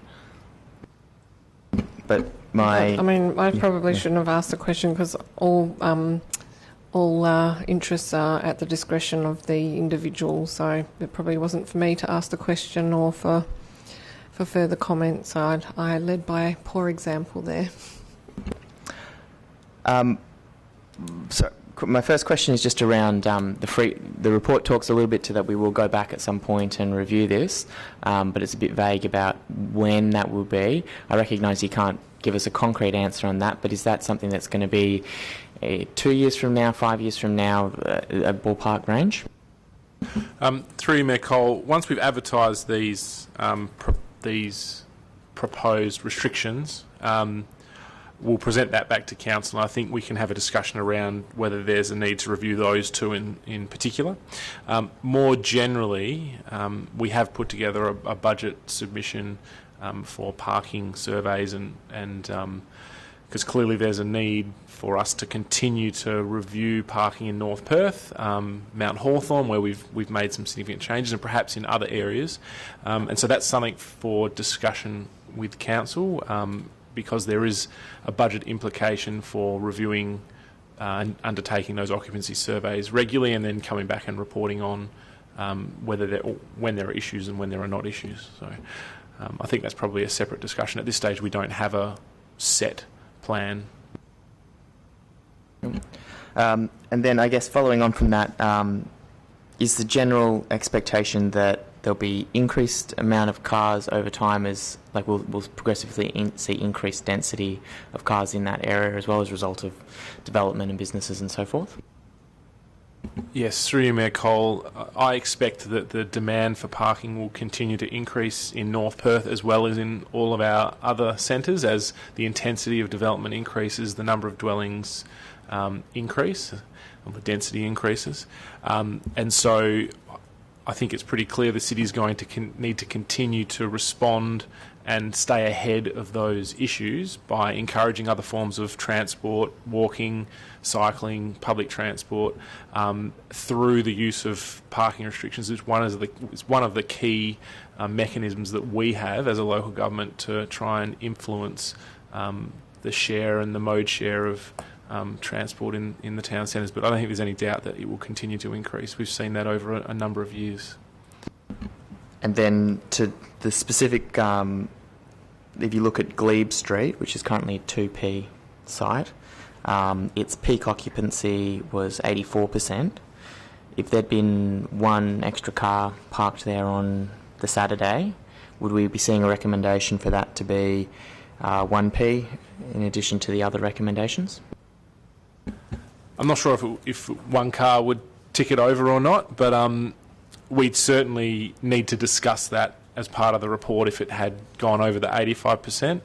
I think that, the peak occupancy at the moment, below 85%, clearly there's not an issue there. There seems to be always parking available in accordance with the surveys undertaken. So once we get above that 85%, it starts to become difficult for people to find a parking spot, which is the concern for residents and the concern for businesses, for their customers. It means that they'll drive by and not stop. So, can I just comment on the Glebe Street matter? That one was a specific, specifically in response to the residents, because it was recommended to be 1P. It's an extremely busy road that's parked out, and the residents were not keen on having. They wanted an even longer period than 2P, I think, because they have that issue about their street not being a commercial street and wanting to retain the residential nature of that street. So that was an issue more about the residents' wishes than the occupancy on Glebe Street.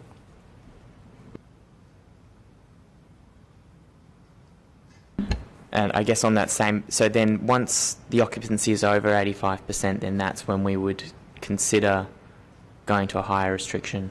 And I guess in light of the Mayor's comments, would we consider doing tighter restrictions on one side of the street, that's the non-residential side? Through you, Mayor Cole, it's something that Council could consider, absolutely.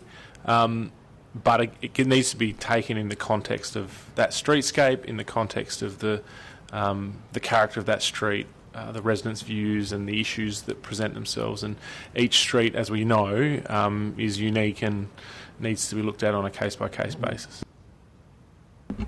And so, final question. So did the city look specifically at this street on a case-by-case basis because of its closeness to peak occupancy? Through you, Mayor Cole, we certainly looked at it the last time when the restrictions were put in place.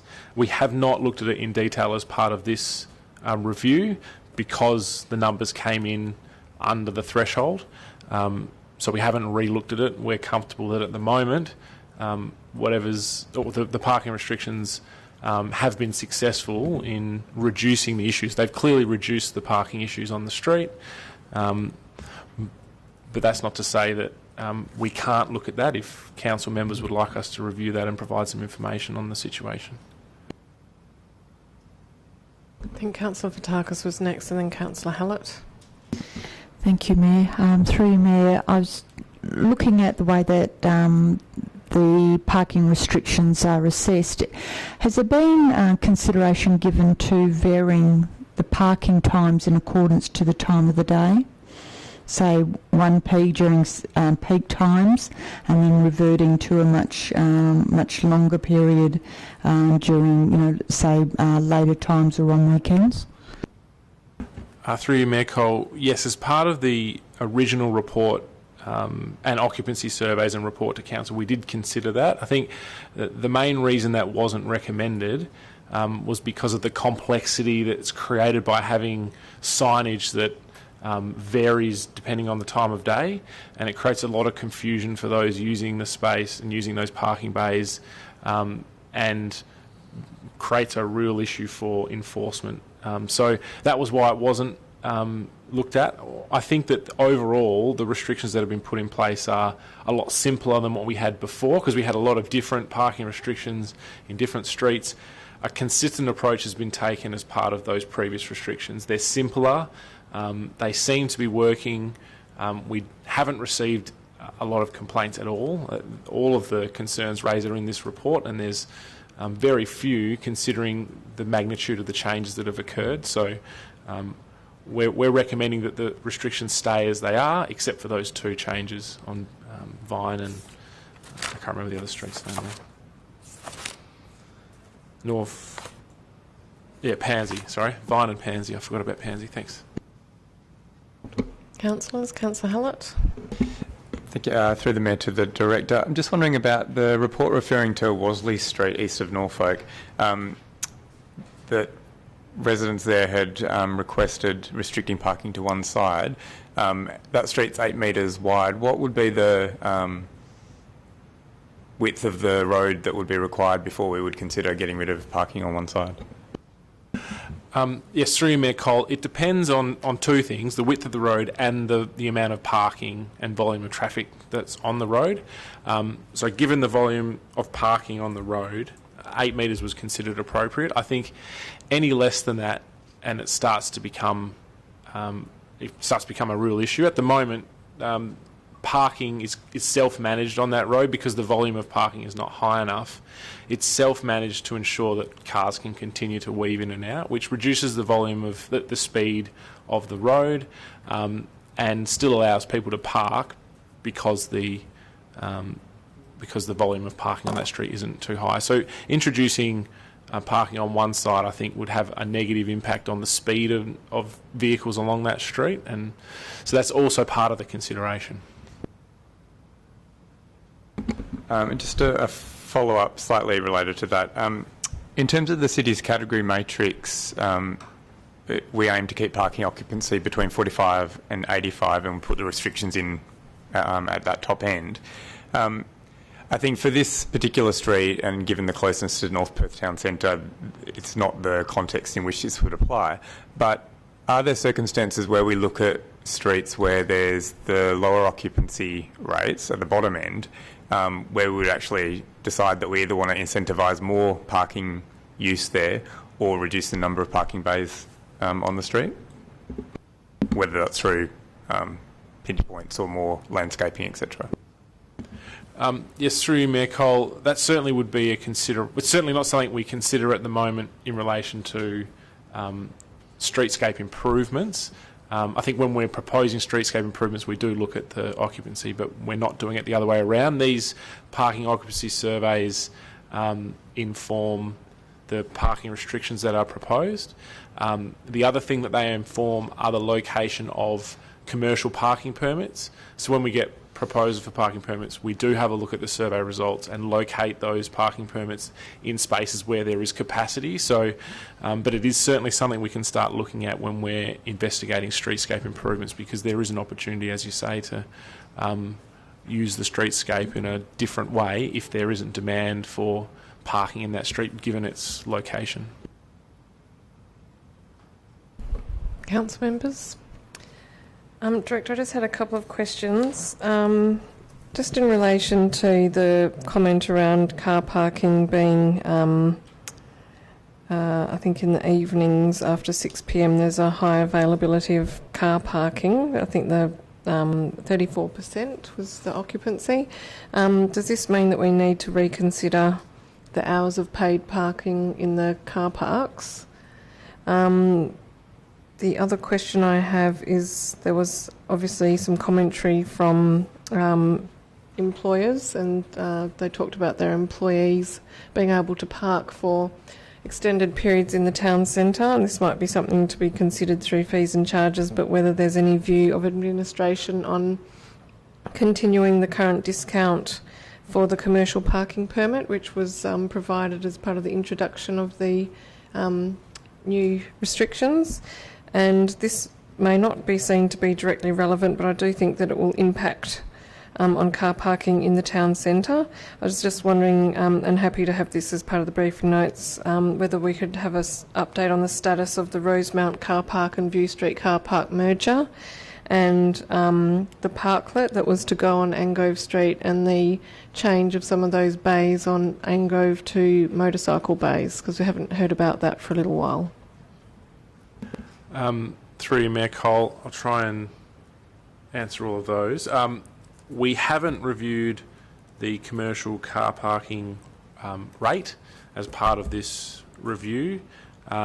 It's something we can do, and if we can provide it in the briefing notes, we will. Otherwise, it'll be discussed and provided as part of the fees and charges discussion and budget discussion. The North Perth, the Rosemount Hotel car park and the city's car park. So the Rosemount Hotel now has an approval for car park over that site, so they can, the city can go and combine the two car parks. So there were some conditions on that approval for the two car parks to be connected through, and for a management plan to be put in place to ensure that it's all managed holistically.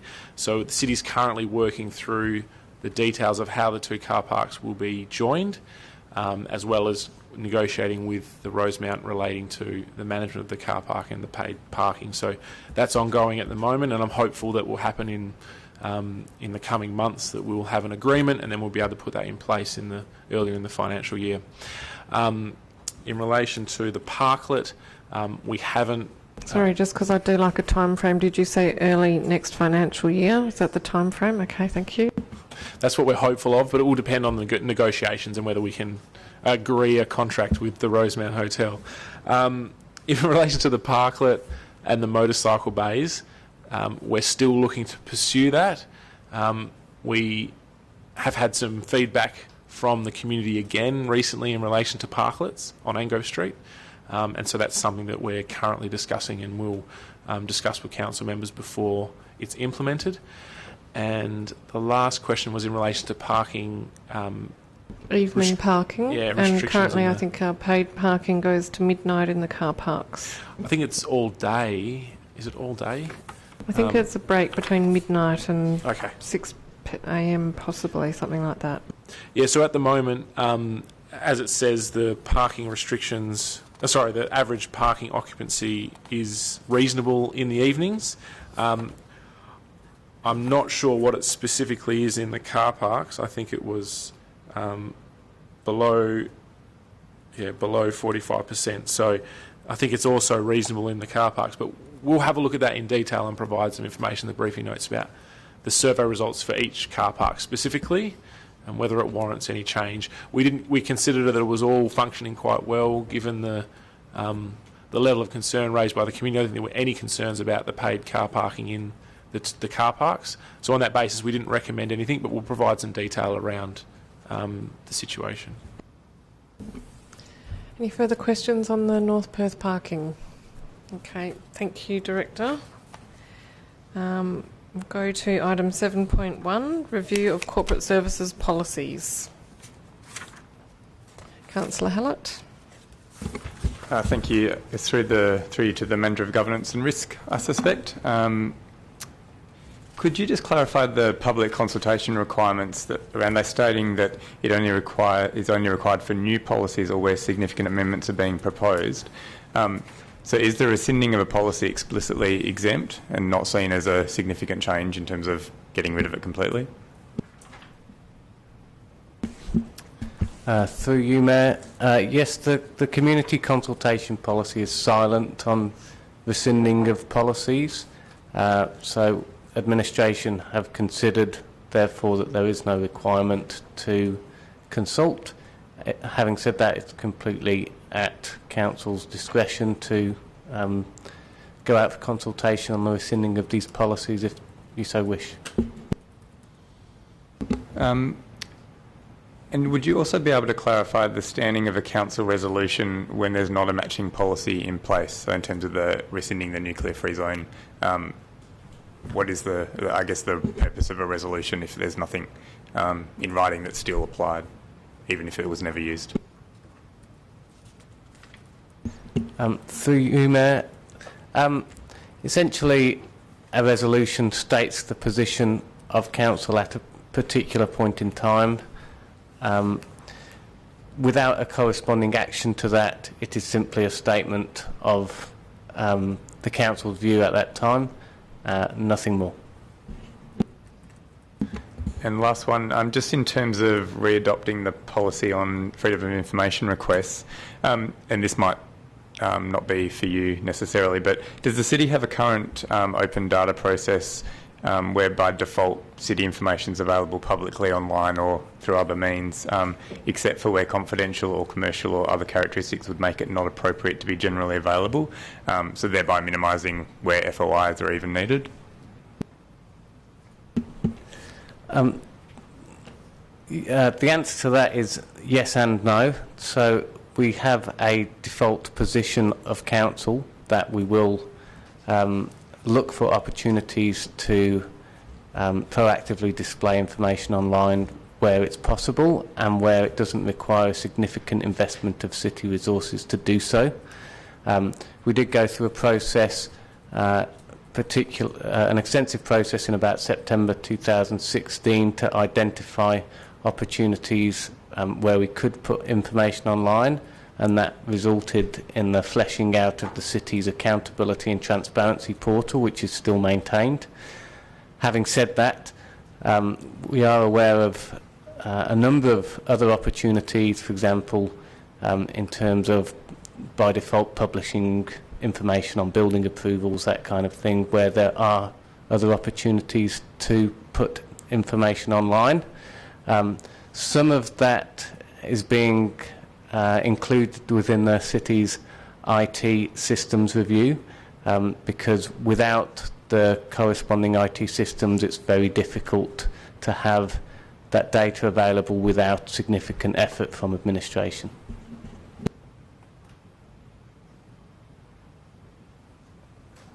Questions? Question, Yes. Mayor, to Tim in regards to the rescission of the nuclear free zone policy.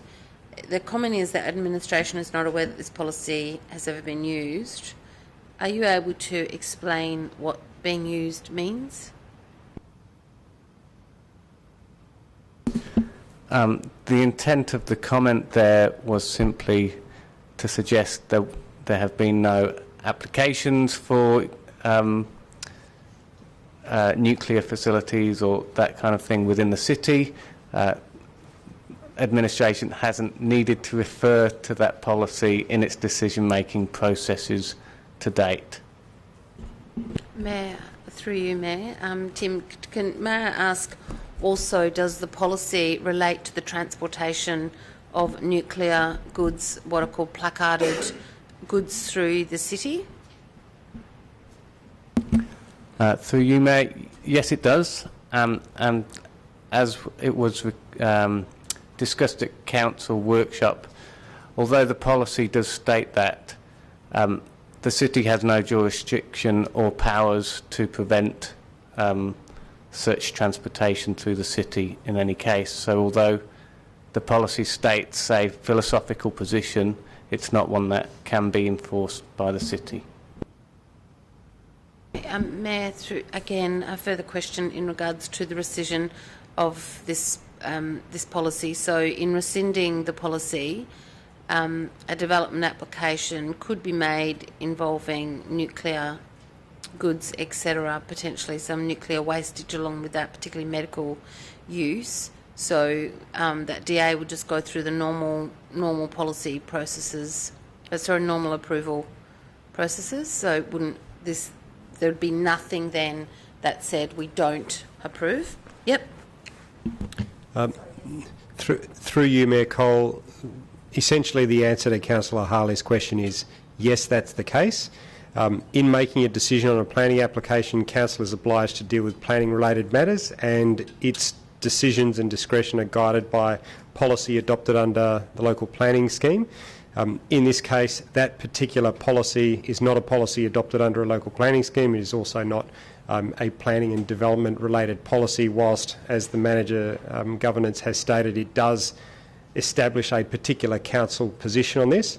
It is, however, just worth noting that the proposed rescission of that policy is not intended to be misconstrued as the City of Vincent all of a sudden having a position in the reverse of being pro-nuclear, because that's not the case.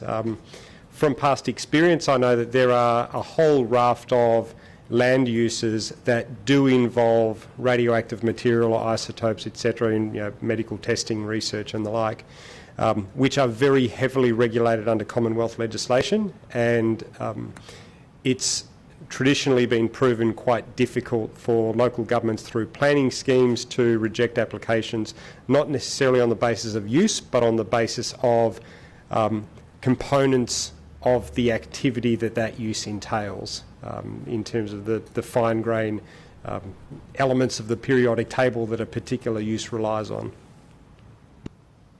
Mayor, through you, may I foreshadow that I'm going to ask for that policy to be excised and to be voted on separately, please?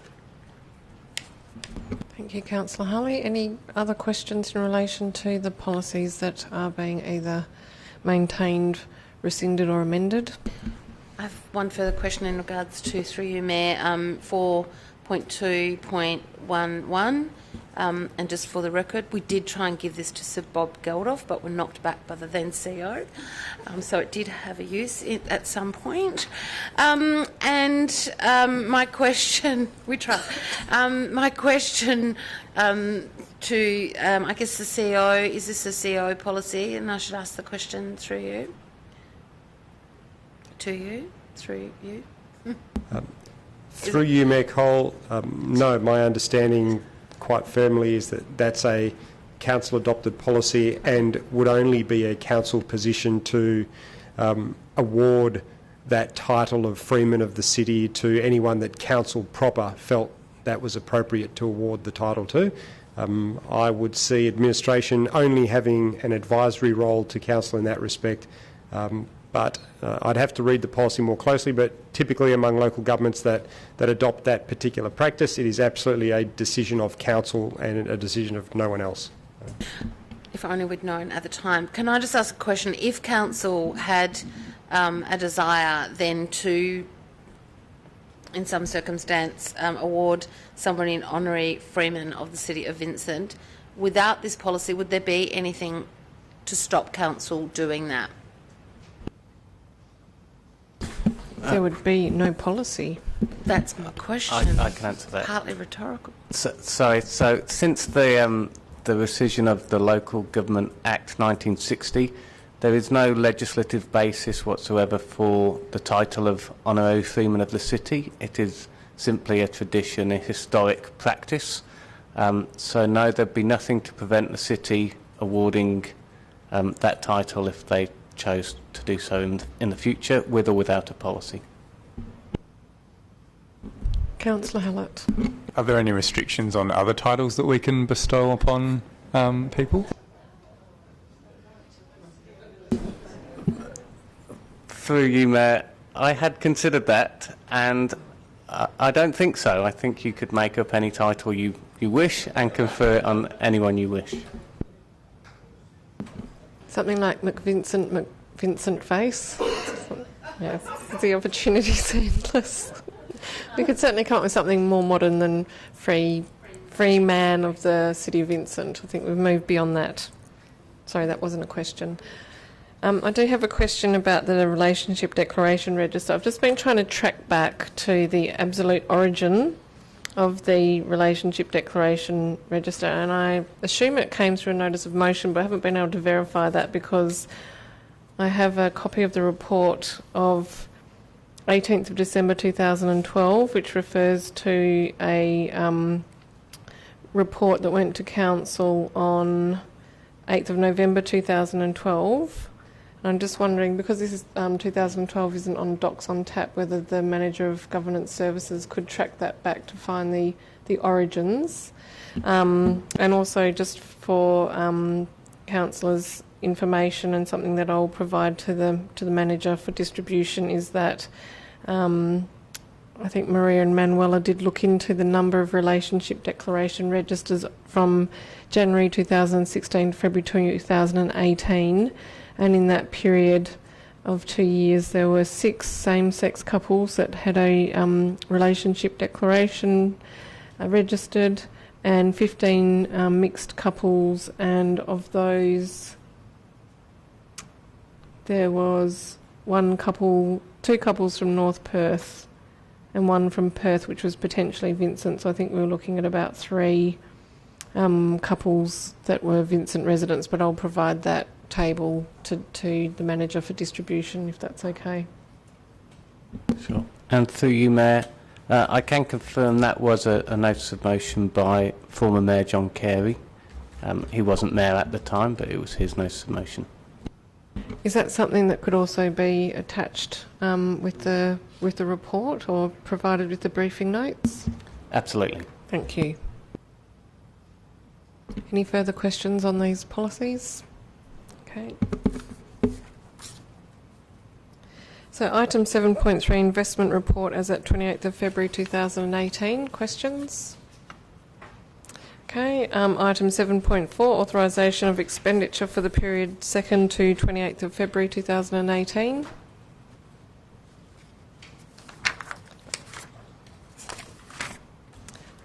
I do have a few questions.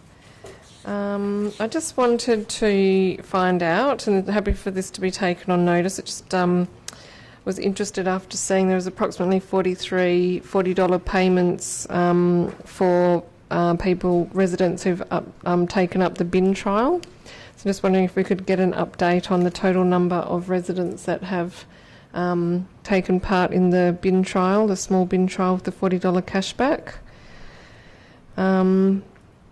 Just a bit of a random question. I saw that Hope Community Services have been provided just a small amount of money, just $5,600 for outreach services, but I wasn't familiar with the particular service, Hope Community Services, given that we have partnerships with a number of other community services in Vincent. That one wasn't familiar. And just a query about the design advisory fee. I noticed that the payee is described by business name, and I wondered whether there's any requirement that we actually pay the individual, given that they are selected for the role rather than through their business name. Yes, through you, Mayor Cole, each of the Design Advisory Committee members are required to provide us with we need to have a contract with them, and we need to have an ABN to pay them to, and so they've each of those DAC members has provided us with that ABN, and it typically is their business. We can't pay the individual without having an associated ABN. Thank you, Mayor. If I can take those other 2 questions on notice, that'd be great. Thank you. Okay, are there any other questions on expenditure? Item 7.5, financial statements as at 28th of February 2018. Councillor Hallett. Thank you, Mayor. Through you to the Director of Corporate Services. Happy for some of this to be taken on notice. On page 129 for information technology, we're down across all of the IT line items in terms of expenditure, about $100,000 against what was budgeted. Are you able to comment a little bit around the city's general IT position, and are the expenses down because we've pulled back on maintenance pending, I guess, the expectation that they'll be replaced in the near future? I noticed that there was 36,000 down in software upgrades, but then there was an increase in 50,000 in software annual maintenance. So I suspect that tells a bit of a story. Through you, Mayor Cole, that expenditure probably will catch up in the last quarter of the year. There's certainly nothing that's holding it up at this stage, other than there's been a lot of focus on the rollout of the new machines over the last couple of weeks, which has obviously delayed some of the other IT activities over the last month or so. But I expect that expenditure will catch up. It's not being held up because of the business systems review. That will be a separate piece of work. Thank you. Under Recreation, Culture and Arts Revenue, page 144, we've only received 6% of what was budgeted for. Could you just clarify what that revenue would normally look like and why it might be down so much? I would have to take that on notice, thank you. On page 157, the Director of Technical Services is referred to. I'm wondering just about the change in name and whether we've rolled that out across the whole of administration to engineering. And then just lastly on page 159 under street lighting, we received no revenue, and just wondering what is the revenue that we would get from street lighting. And while we didn't have any budgeted for year to date, there was an amount for the whole financial year. And has that already been received, or is it something that will prop up at the end of the financial year?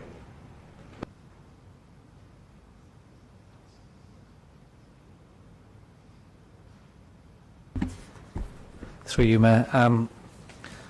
The name change, has been rolled out. Obviously, it's not flowed through to some of the reports, so we'll sort that out. And the street lighting income inquiry, I'll take on notice if that's okay. Any further questions? I just wanted to ask generally through the Director of Engineering, when I was going through the infrastructure assets, CapEx, with a 68%, well, CapEx generally 68% variance at this stage, and I went through the infrastructure assets and I was looking at significant workload there in a shortening financial year.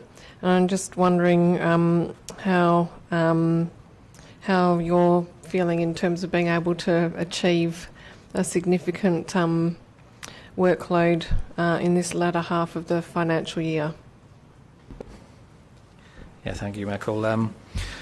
If you're talking about the Capital Works programme, we're working hard to deliver it. Obviously, this report is already a month out of date, so you'll find the next report is a lot more delivered, and also there's a lag in paying invoices as well, which impacts on the report. So we're feeling quietly confident that most of the projects will be delivered. Thank you. Also, just on page 192.3, which is probably a query really potentially for the Director of Community Engagement.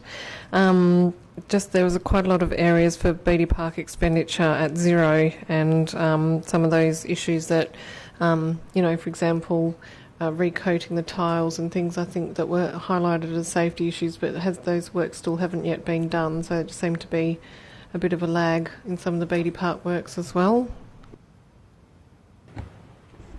Through you, Mayor, if I can answer. Certainly the coating of the tiles, the order's been issued, so that work's imminent. Some of the other works I'll have to check, obviously, with my fellow director, see where we are with some of that. I'm also wondering if it's possible to get an update on the Axford Park improvements.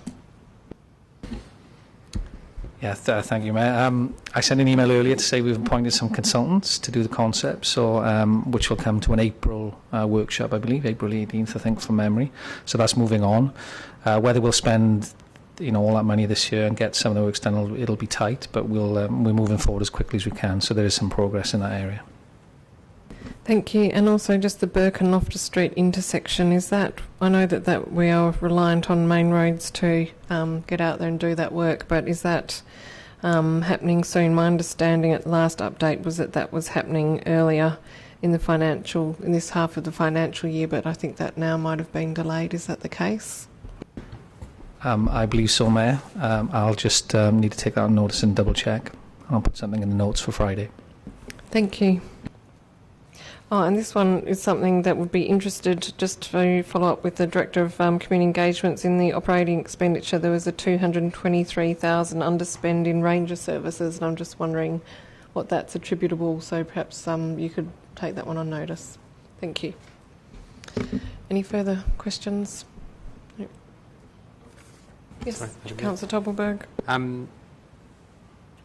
Sorry, just for clarity, where am I?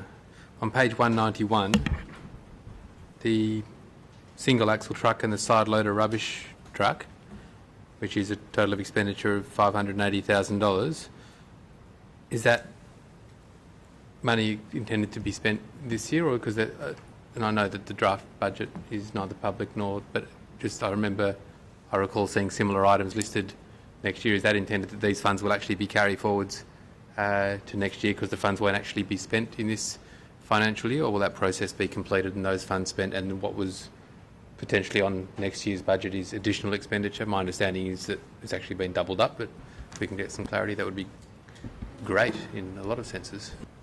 Okay, yeah, through you, Mayor. The side loader rubbish truck has been ordered. It was subject to a council report, council before last, I think. So that's been ordered, and the delivery is imminent. So we've got one off production. I know that, so that money will be spent this year. The single axle truck, which is the Flowcon, which is the truck we use for tarmac repairs, asphalt repairs. That's subject to a business case. So there is a chance that will be carried forward into next financial year. And that's, sorry, just to add to that, that's mostly because the delay in when we place an order, it can take 3 months to build and deliver. So that is becoming tight. Through you, Mayor Cole, also one of the similar sounding items that was so far included in the early draft of the 2018-19 capital budget was also a skid steer loader, which is not doubled up with either of those. Any further questions on the financial statements? Okay, thank you. Now move to Chief Executive Officer items. We have one item, the information bulletin. Councillor Hallett. This may not be something that the CEO can answer, but just noted in the Wowga minutes from the Central Zone meeting that there's no record of which people vote in which particular ways in there. It was just a number of their for and against, and just wondering whether that's consistent across all Wowga meetings.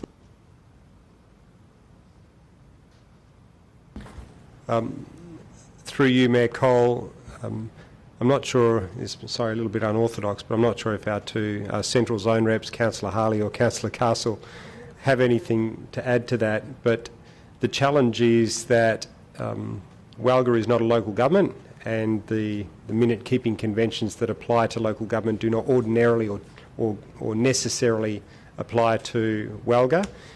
Having said all of that, what appears in the Wowga minutes in terms of carried or lost 4-5 or whatever the vote is the minimum necessary requirement. It's good governance and custom and habit to include all the names of all of the members who vote for and against an item, and certainly if you were to contact the Department of Local Government, that is absolutely the advice that they provide, and that's the convention that we stick to.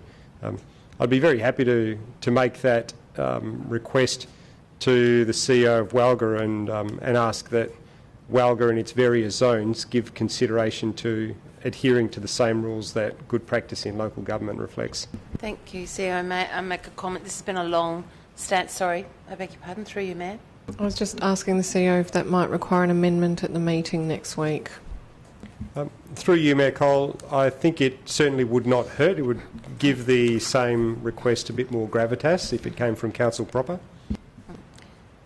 Through you, Mayor, may I provide some additional information which might assist? This has been a long-standing issue with Wowga, with some particularly during the reform period, where individual councillors were asking for their names to be specifically recorded in a particular way, and at this stage that's the only mechanism that we have available, which is to say, please record my specific vote. Even when asked to do it, they don't do it.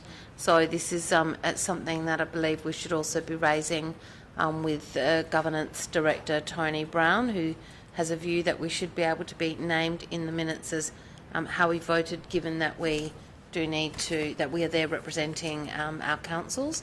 The same goes for State Council, where even more controversial issues can be voted on.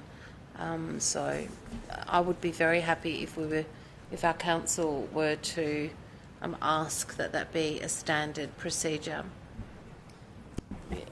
I would, through you, Mayor Cole, I'd agree with that. I think after the first zone meeting that I attended in November, December, whenever it was, both Councillor Harley and I specifically requested for our votes to be recorded, both during the meeting and after, when minutes were circulated, and were informed that was not the practice, that that was not how they were recorded. So I would definitely support some movement from this council to request that. Well, I think at this stage then it's open to someone to move an amendment to the information bulletin next week.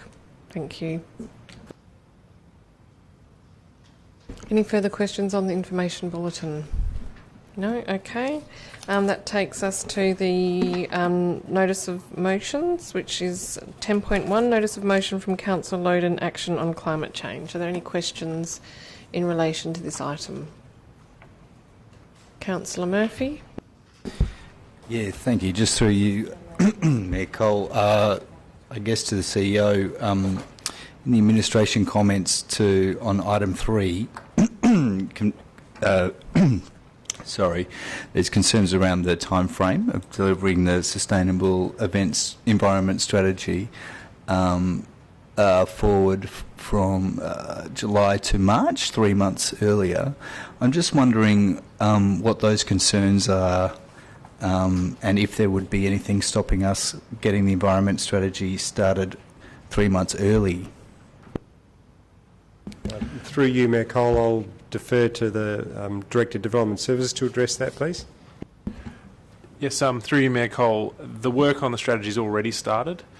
So we've been working on that for a while now, undertaking the review, and essentially the reason that we don't support that time frame is simply because we've, after the workshop we had with Council last year, where we discussed the time frame for the Sustainable Environment Strategy review, we put in place a project plan and been working to that project plan since that date. So we can't see how we can tighten up the timeframes any further.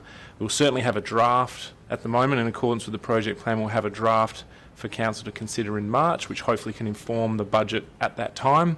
But we can't see any way of tightening the program so that we have an endorsed final version after advertising and all of the consultancy work that's scheduled for next year completed before the end of the financial year. So a draft will be in place that hopefully can inform the Council's consideration of the budget next year.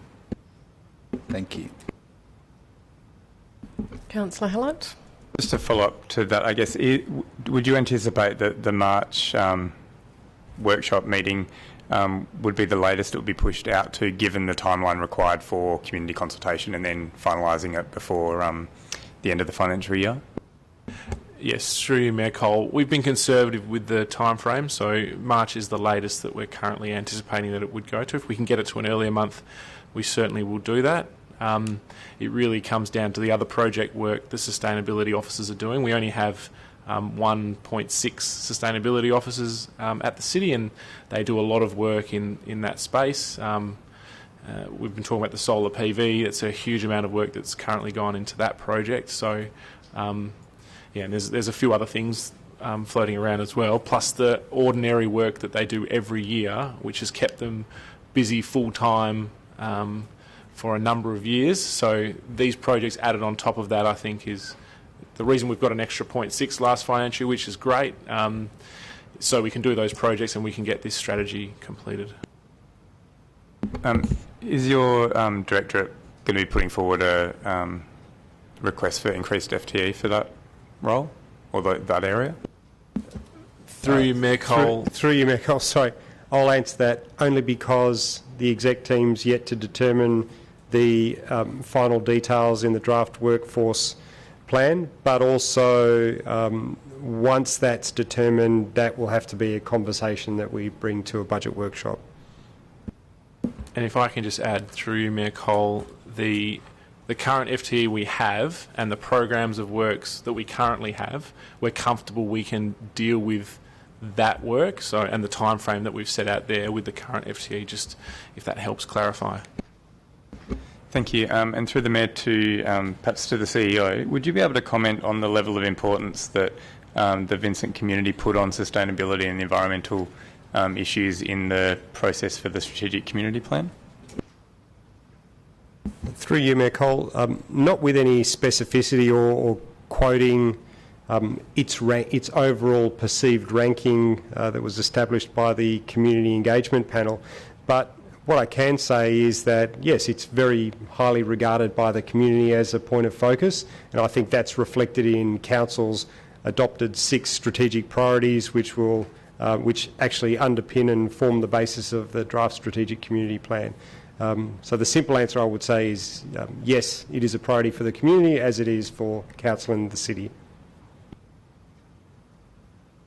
Councillor Murphy and then Councillor Castle. Sorry, I just wanted to clarify from my own mind. So are you suggesting that if there was, if our 1.6 sustainability officers went up to 2, then the plan could potentially be brought forward? It's a human resources thing limiting it? Through you, Mayor Cole, no, I'm not suggesting that. I'm just saying that the current program of works, we plan that out based on the FTE we have. If we were to somehow, put in place additional resources for this project, we'd need to sit down and understand whether that would actually affect the time frame at all. I'm not sure that it would, given we have to engage the consultant, get them to undertake the work, finalise the plan, get it through to Council, advertise it, finalise the review of the submissions and present that to Council. I'm not sure that additional resource will reduce that timeline, if that answers your question. Is there any way you could do a quick pen to paper and work it out, or is it something that's going to take some time? Can I just answer that? I mean, that would require a budget allocation outside of the budget process, so we would be bringing forward a budget item, unallocated expenditure, that we would then have to somehow create before we could then, create additional staff members. So just wanting to flag that's quite a separate process to the usual budget process. I'm just in regards to the administration comment around it's not possible to bring the sustainability plan forward as it currently stands. I'm just investigating that to see whether anything else is possible. But no, thank you, that's fine.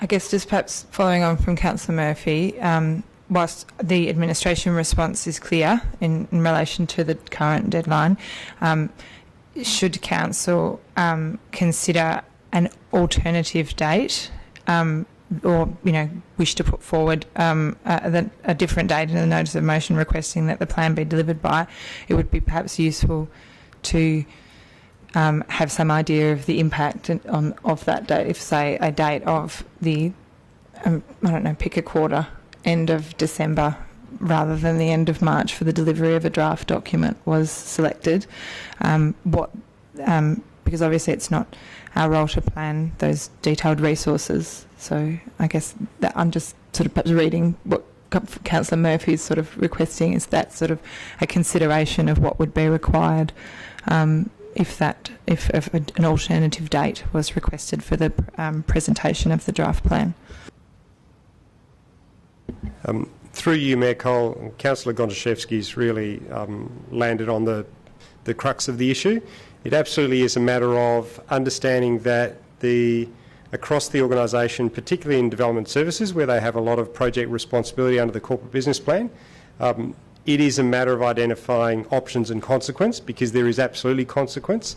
The staff who the Director has identified are key to advancing the Sustainable Environment Strategy are not just involved in the Sustainable Environment Strategy, they are involved in many projects that straddle directorates across the city. So it would then be a matter of looking at what other projects would have to be shunted to make way for this work to be advanced ahead of everything else that's currently scheduled, currently being worked on and in the pipeline to progress to certain agreed milestones. So it's not something that would just be considered within the silo of development services, because those staff and other key staff who support them to do the work in the Sustainable Environment Strategy would actually be impacted by their everyday work as well as the projects that they are responsible for delivering. So we can give some thought to that. If there is an appetite by Council to bring this project forward, then we will gladly tell you what else will have to wait to make way for that, because something else will have to wait.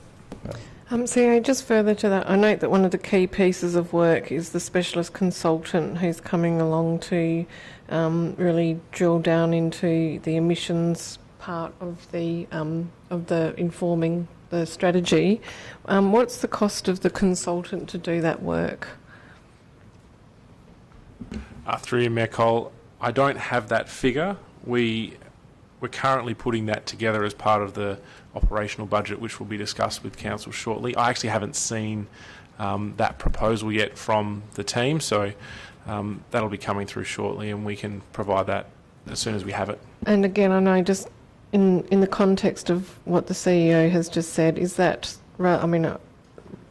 one avenue to potentially be explored in terms of fast tracking, if that could be if some advice could be given to Council around that as Certainly. part of the thinking around that? Yep.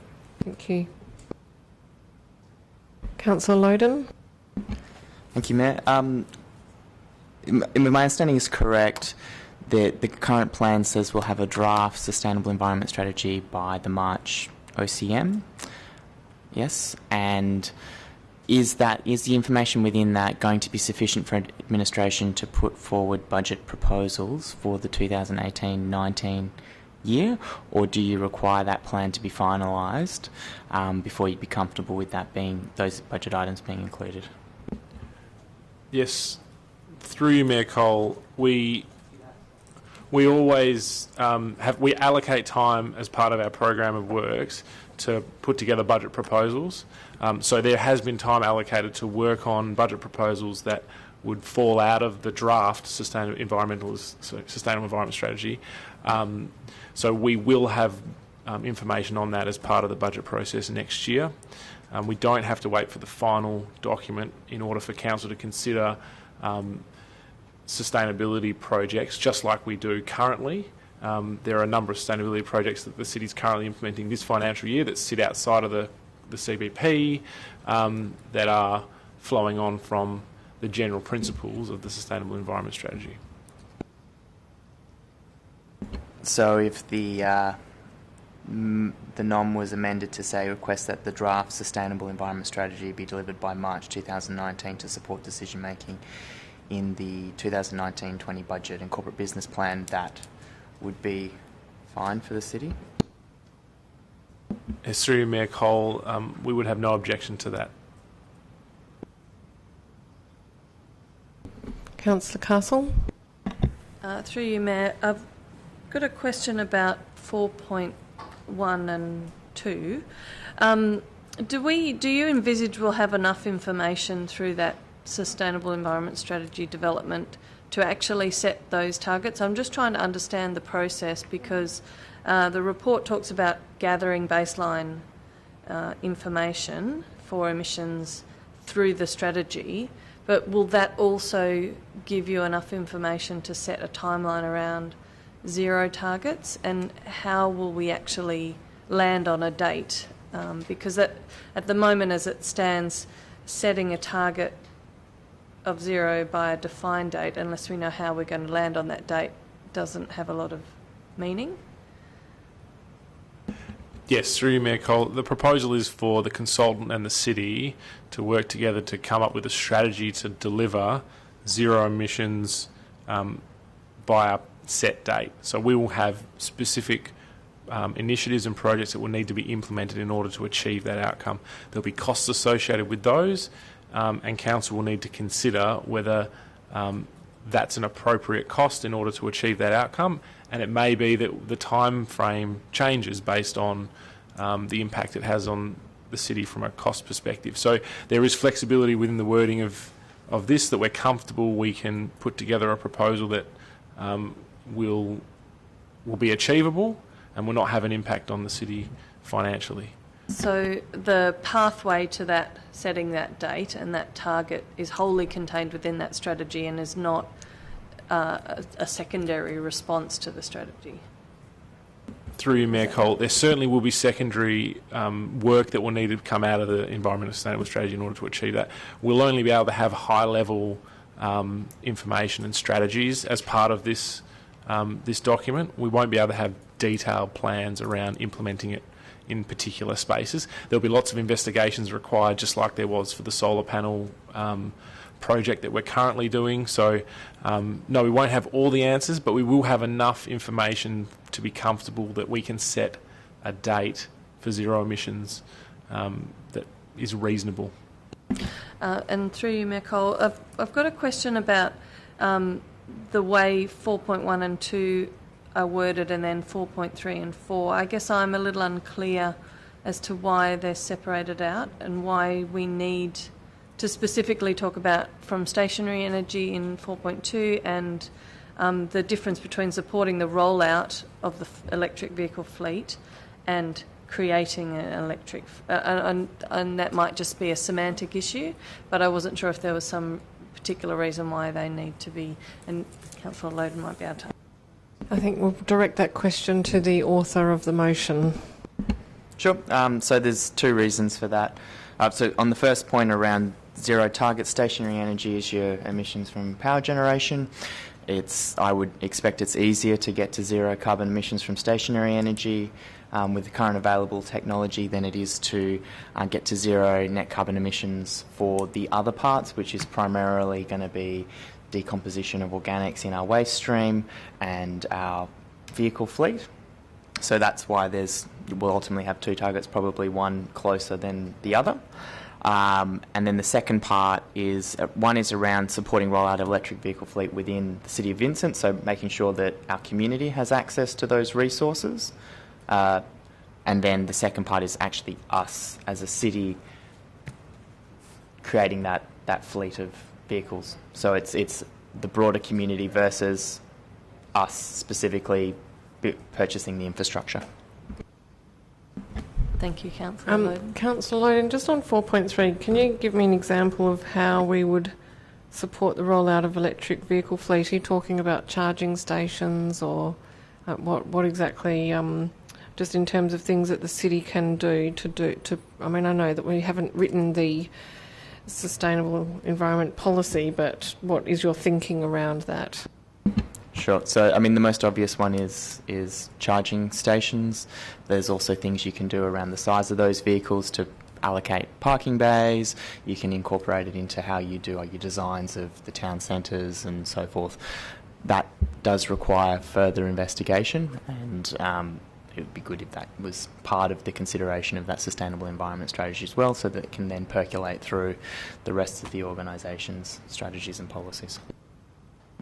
I don't know if it's just me, but the term support rollout feels to me as if the city is somehow rolling out the fleet, like maybe alternative. I mean, you know, I can't move amendments or anything like that, but I'm just thinking that for me, when I read that, to support the rollout felt like it was an actively, pursuing the electric fleet in a way that we would do for our own vehicles.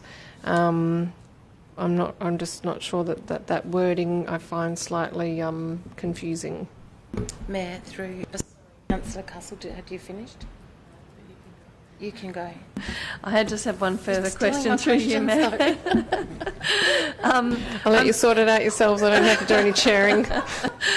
I just have one last question, and I'm just trying to get to come to grips with the significance of the words climate emergency. So my question is, does that carry with it a particular obligation to the city? And because on reading this notice of motion, obviously the guts of it is the actions that the city might undertake to achieve some of these targets. Is there a question? Yes, coming? my Very question good. is, does the removal of those words or that particular clause make any difference to the outcomes to this notice? Who would you wish to direct your question to, Councillor Castle? Whoever feels they can answer it would be wonderful. I guess there would be different perspectives. Administration, do you wish to answer that question? Through you, Mayor Cole, without trying to seem lowercase political or overly diplomatic, administration's response to that was really just citing that the wording of that recommendation does accord with WALGA's draft policy statement. That policy statement, however, is yet to be formally considered by Council, so that's worth noting. But we have also stated that despite the wording, recognising that there might be some disagreement on the particulars, that we absolutely do support the intent of what underpins that recommendation. Just in follow-up to that then, would there be any risk management response that would be required to take if we use that form of wording? Like, are we then obligated to put in place some kind of risk mitigation, given that we spent a lot of time at Audit Committee discussing our risk matrix? I'm being genuine. Like, do we then have to then apply our risk matrix to this? And then, for example, if we said this, but then we said we're not going to do a draft strategy until March next year, would that be a significant enough response to something that we are declaring an emergency on? Through you, Mayor Cole, I think it's a valid point in terms of the logical expectations that might raise because of the emotion and the imminence and the significance that the word emergency conjures up as a colloquialism. I think that would be widely accepted by the community, and there may well be some predetermined response that we would have to have in place to manage that emergency because, that's a very good point. We'd have to look at it more closely in the context of our risk management framework as to whether the declaration of a climate emergency constitutes a level of immediacy or priority from a risk management viewpoint. I think given that it's a global issue, it's not something that our local risk management framework could appropriately tackle, but we'd have to contextualise it somehow. I'd be happy to look at it in more detail, and we can bolster up the risk management section of the report to provide some commentary around that. I think my particular interest in this is then the time frame around the sustainable environment strategy timely enough if we're in the same, if the motion is adopted as is and the time frames are adopted as is, does that satisfy the declaration of an emergency from that perspective if the strategy is the main vehicle to address the emergency? Through you, Mayor Cole, I think that's a question perhaps best answered by Council, because yes, I think it I'd have to. As I said, we will run it through the risk framework to determine if that provides us with any answers at all. But it is entirely a valid point that needs to be considered as to whether an appropriate response to the declaration of an emergency is for a draft strategy to be prepared in 1 year's time. Thank you, Mayor. In and around those questions, I'm going to have to ask them differently to Councillor Castle. So my question is in regards to not the climate emergency but the confirmation of it.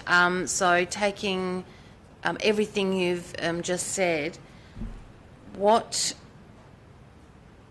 possibly a political question, but what evidence will this administration and council use to make that confirmation? And that is in the context of the comments and questions that have just been asked about what risk do we face, how do we deal with that, etc. So that's one question about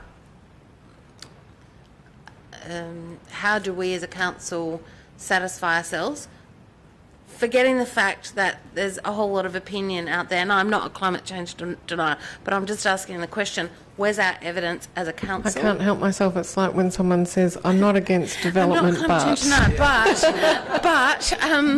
so that is a question, I think, which I I'm not asking, I guess, for an answer now, but to factor that into the discussion that we've just had and the questions that were asked in regards to that. My main question was in regards to the vehicle fleet, so really just 4.3, and that is in regards to zero emissions for vehicles within the city of Vincent. So can I just clarify for the record that that means within the municipality and not within the administration?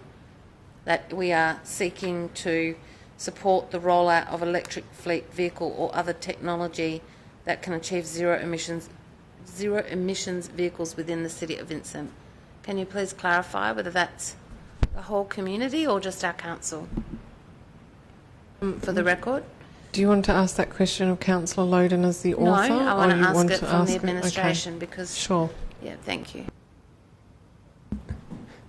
Through you, Mayor Cole, forgive me if the director's got a different opinion, but my interpretation from reading that, so comparing 4.3 to 4.4, trying to distinguish the differences between them, and then listening to what Councillor Loudoun previously said, I would interpret 4.3 as being to support the uptake by the community of electric vehicles and other technologies. I would need to just get some clarification from Councillor Loudoun as to whether that's the intent, because I can see the point that was raised earlier in relation to the similarity between 4.3 and 4.4 if one's referring to basically adoption of a new fleet management practices for the city as an entity and moving towards an electric vehicle fleet versus the terminology of the electric vehicle fleet. It's more the word fleet that I think presents some cause for confusion in 4.3 than any of the other words there. But I guess I'd be happy to take that offline between now and next week and discuss it with Councillor Loudoun. But through you, Mayor Cole, I'm not sure if the Director wanted to add anything to that.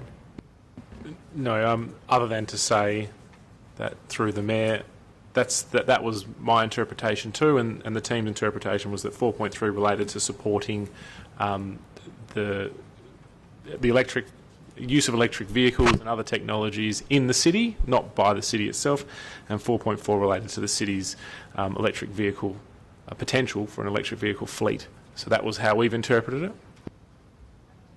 Sorry, just in relation to that question then, may I ask, I want to see really firm dollars in regards to this. I want to really understand what the cost to the community will be, and it will be the community paying because they're going to be paying through their rate. So my question is, will we have more detailed information about, I understand there's going to be other work done for the next budget, but will we have some more detailed information here in regards to the potential cost to council / the community on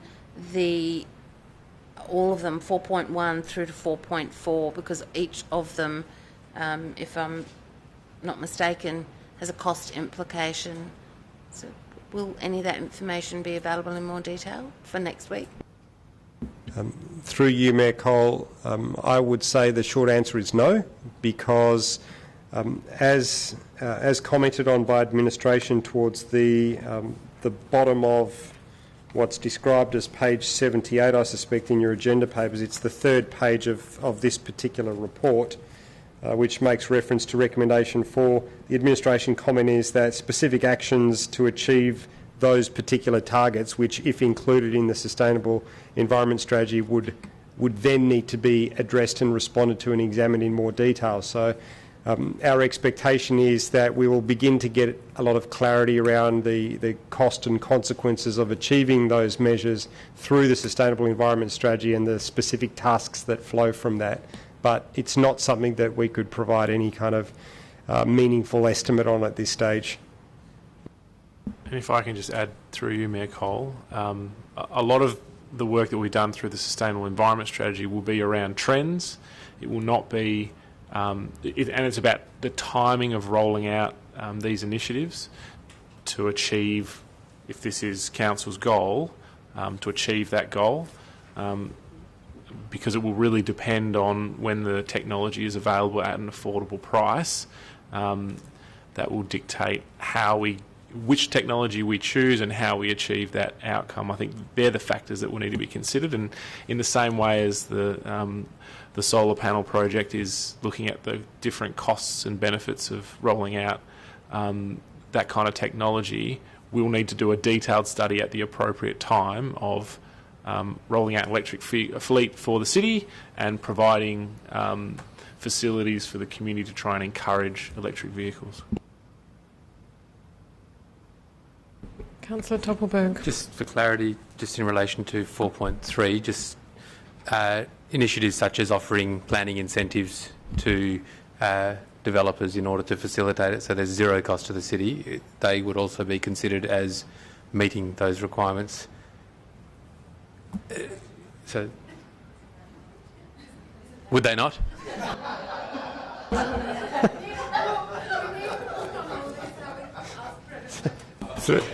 Okay. All right, go ahead. Through you, Mayor Cole. Yes, I would say so. Okay, so just in relation to the wording of proposed Part 2, and leaving aside what climate emergency may mean to people in terms of what's going on globally, as a local government, and I ask this seriously, in relation to our risk management or resource allocation, if we as a local government or a cohort of elected members were to then believe that things such as our asset sustainability or our building asset maintenance was to require higher priority in terms of budget or timing action, or poor planning outcomes needed to be addressed in terms of allocation of resources, etc.,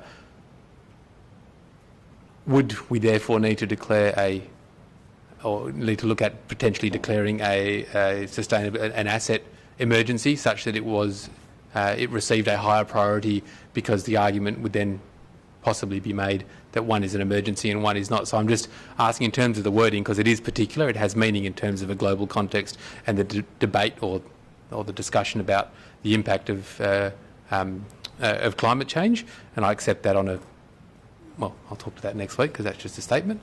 But in terms of, and I know the CEO made comment that he will look at our risk management, that is a key concern I think we need to address. How does it then, I'm not so concerned about timing and resources and that it's arguable. Well,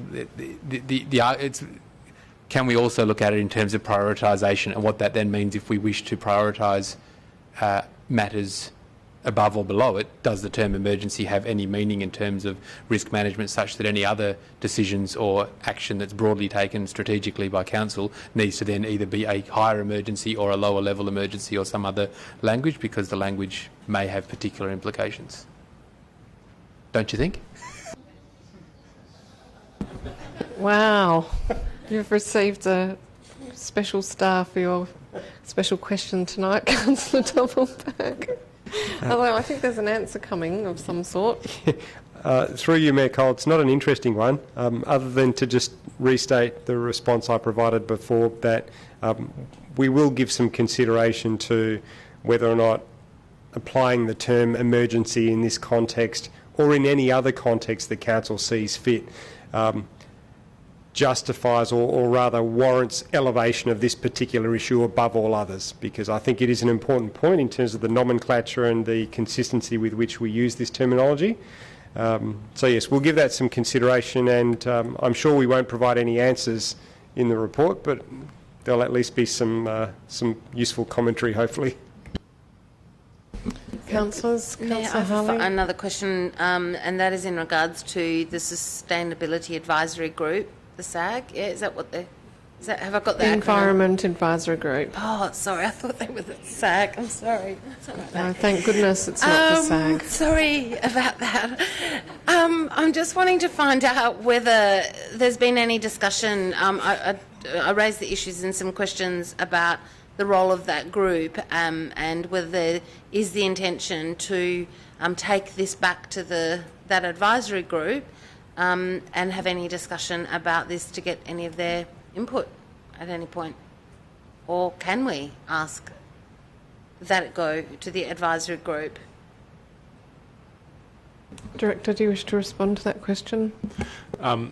Through you, Mayor Cole, the Sustainable Environment Strategy is certainly something that's been to the group a number of times and will continue to be presented to the group through this process. The question around this notice of motion, it hasn't been, this notice of motion has not been discussed with the EAG specifically.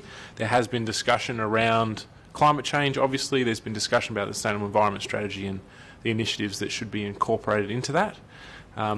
There's nothing stopping the EAG from considering these issues and providing advice for Council to consider if Council wanted to request that of the EAG. So, Mayor, just to follow on from there then, I guess as a courtesy, we assume that everyone knows what's on the agenda. As a courtesy, may I ask, request, suggest that members of that group be given some information that this is actually a notice of motion that is coming up for debate next week. It just seems a bit odd to have a group set up for a specific purpose and not to advise them. That's my only comment about that. Through you, Mayor Cole, given that it's a public item on the public part of the agenda, I see no issue with at least forwarding it for the interest of the various members of the Environmental Advisory Group. Having said that, the members individually do not comprise the group. It is the group collectively, when it meets, that constitutes the advisory group and can provide useful feedback and wayfinding to administration to then bring back to council. So I would say in that context that if council felt it appropriate to seek the Environmental Advisory Group's formal consideration of this notice of motion, then the most appropriate mechanism to do that would be at next week by a decision of council. Any further questions on 10.1? Okay, thank you very much. We do have one final item, but it is a confidential item. So at this point we will end our live stream, and just before you do that, Manager, I'd just like to remind people that given the Easter holiday, our council meeting is not on the normal Tuesday but will be on Wednesday next week, just to allow more time for administration and council members to deal with issues arising from briefing and to